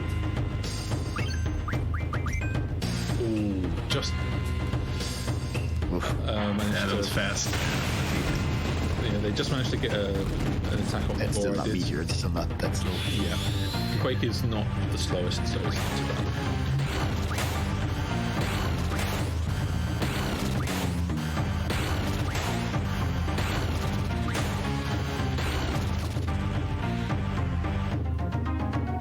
Got a couple of crits there, so and to do 5 shots before it's dead. The rule of thumb with here is there's a maximum number of shots that we know need to be used to kill each of the individual phases. So for this phase, it's 8. The maximum number of demolition arrow that we need to fire to guarantee that he dies is 8. But sometimes they crit, so you do more damage, and also he could be a low level as opposed to a high level boss, so he'll have less HP anyway. So what that means is that sometimes you don't need to do that many shots, and you'll know when he's dead, because if you do a shot and it does 0 damage, that means you've already depleted all of their HP, so there's no more HP left for you to deplete. So you can, even if you've only done 6 shots and 0 comes up, you can stop shooting, because you know that you don't need to do any more.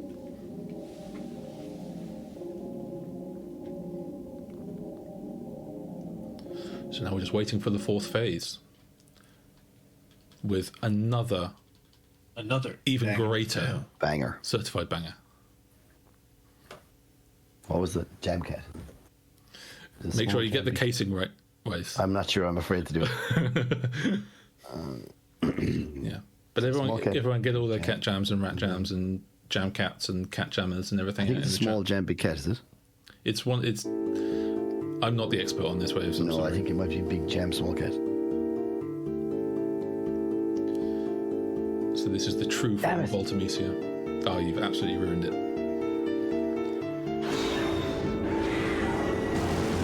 Typical. To end the run with a Damn it. with a botched emote.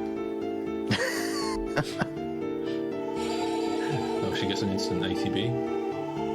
Slightly annoying.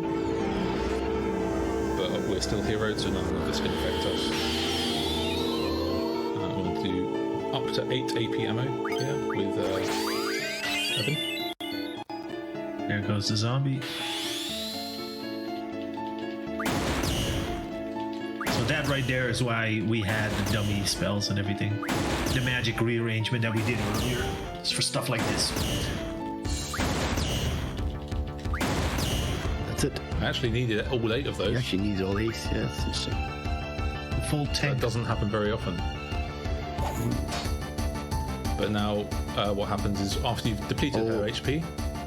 Renoa was in your first party and she's higher level. Oh, maybe that's right. Yeah. But yeah, once you've depleted the HP, what happens is I think it refills by 100 5 You times. kill her 5 times. So you just need to with do 100 HP. physical attacks as long as they do over 100. So this is one of the things we did in the S-Star menu is we made sure that everyone had Demi's junction to their strength. And that just guarantees that these attacks that they do will be at least 100 HP, regardless of who's in the party. But you split manually on yourself. Yeah, I'll press myself on time. So time happens on the very final, when the number appears for the very final hit on the time. Of 740. Maybe. This is the penultimate attack. Yeah, okay. And then the final attack is... Oh, she just managed to get come on. something in. Might Just be draw. something. It's just a Just draw. a- Fine. This is going to be a sub 740. Time. Time. GG. And there we go. You stop your timer yourself. Oh, I've stopped it. Oh, okay. So, sorry, it's a delay on my. On the stream, it's just like delay.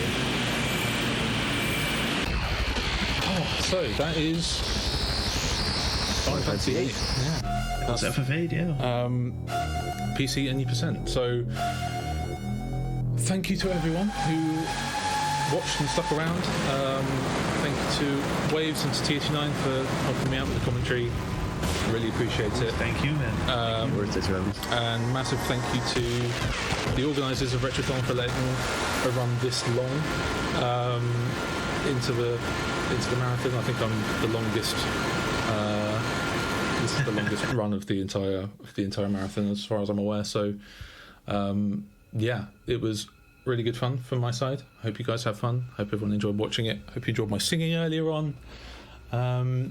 Thanks, Chad, as well, for being so engaged. Yeah, chat It was a lot of fun. Chat was great. Looks like they enjoyed it. Yeah. Yeah, so there was a bit of a stop earlier on. I think the stream went down, but we saved it. We brought it back, and look where we are. We've defeated the sorceress. By God, we finished. Exactly. So I don't think I'm in charge of taking us down and putting us to the next screen, but I think I think that's all from us. So everyone stick around for the remaining runs of the day.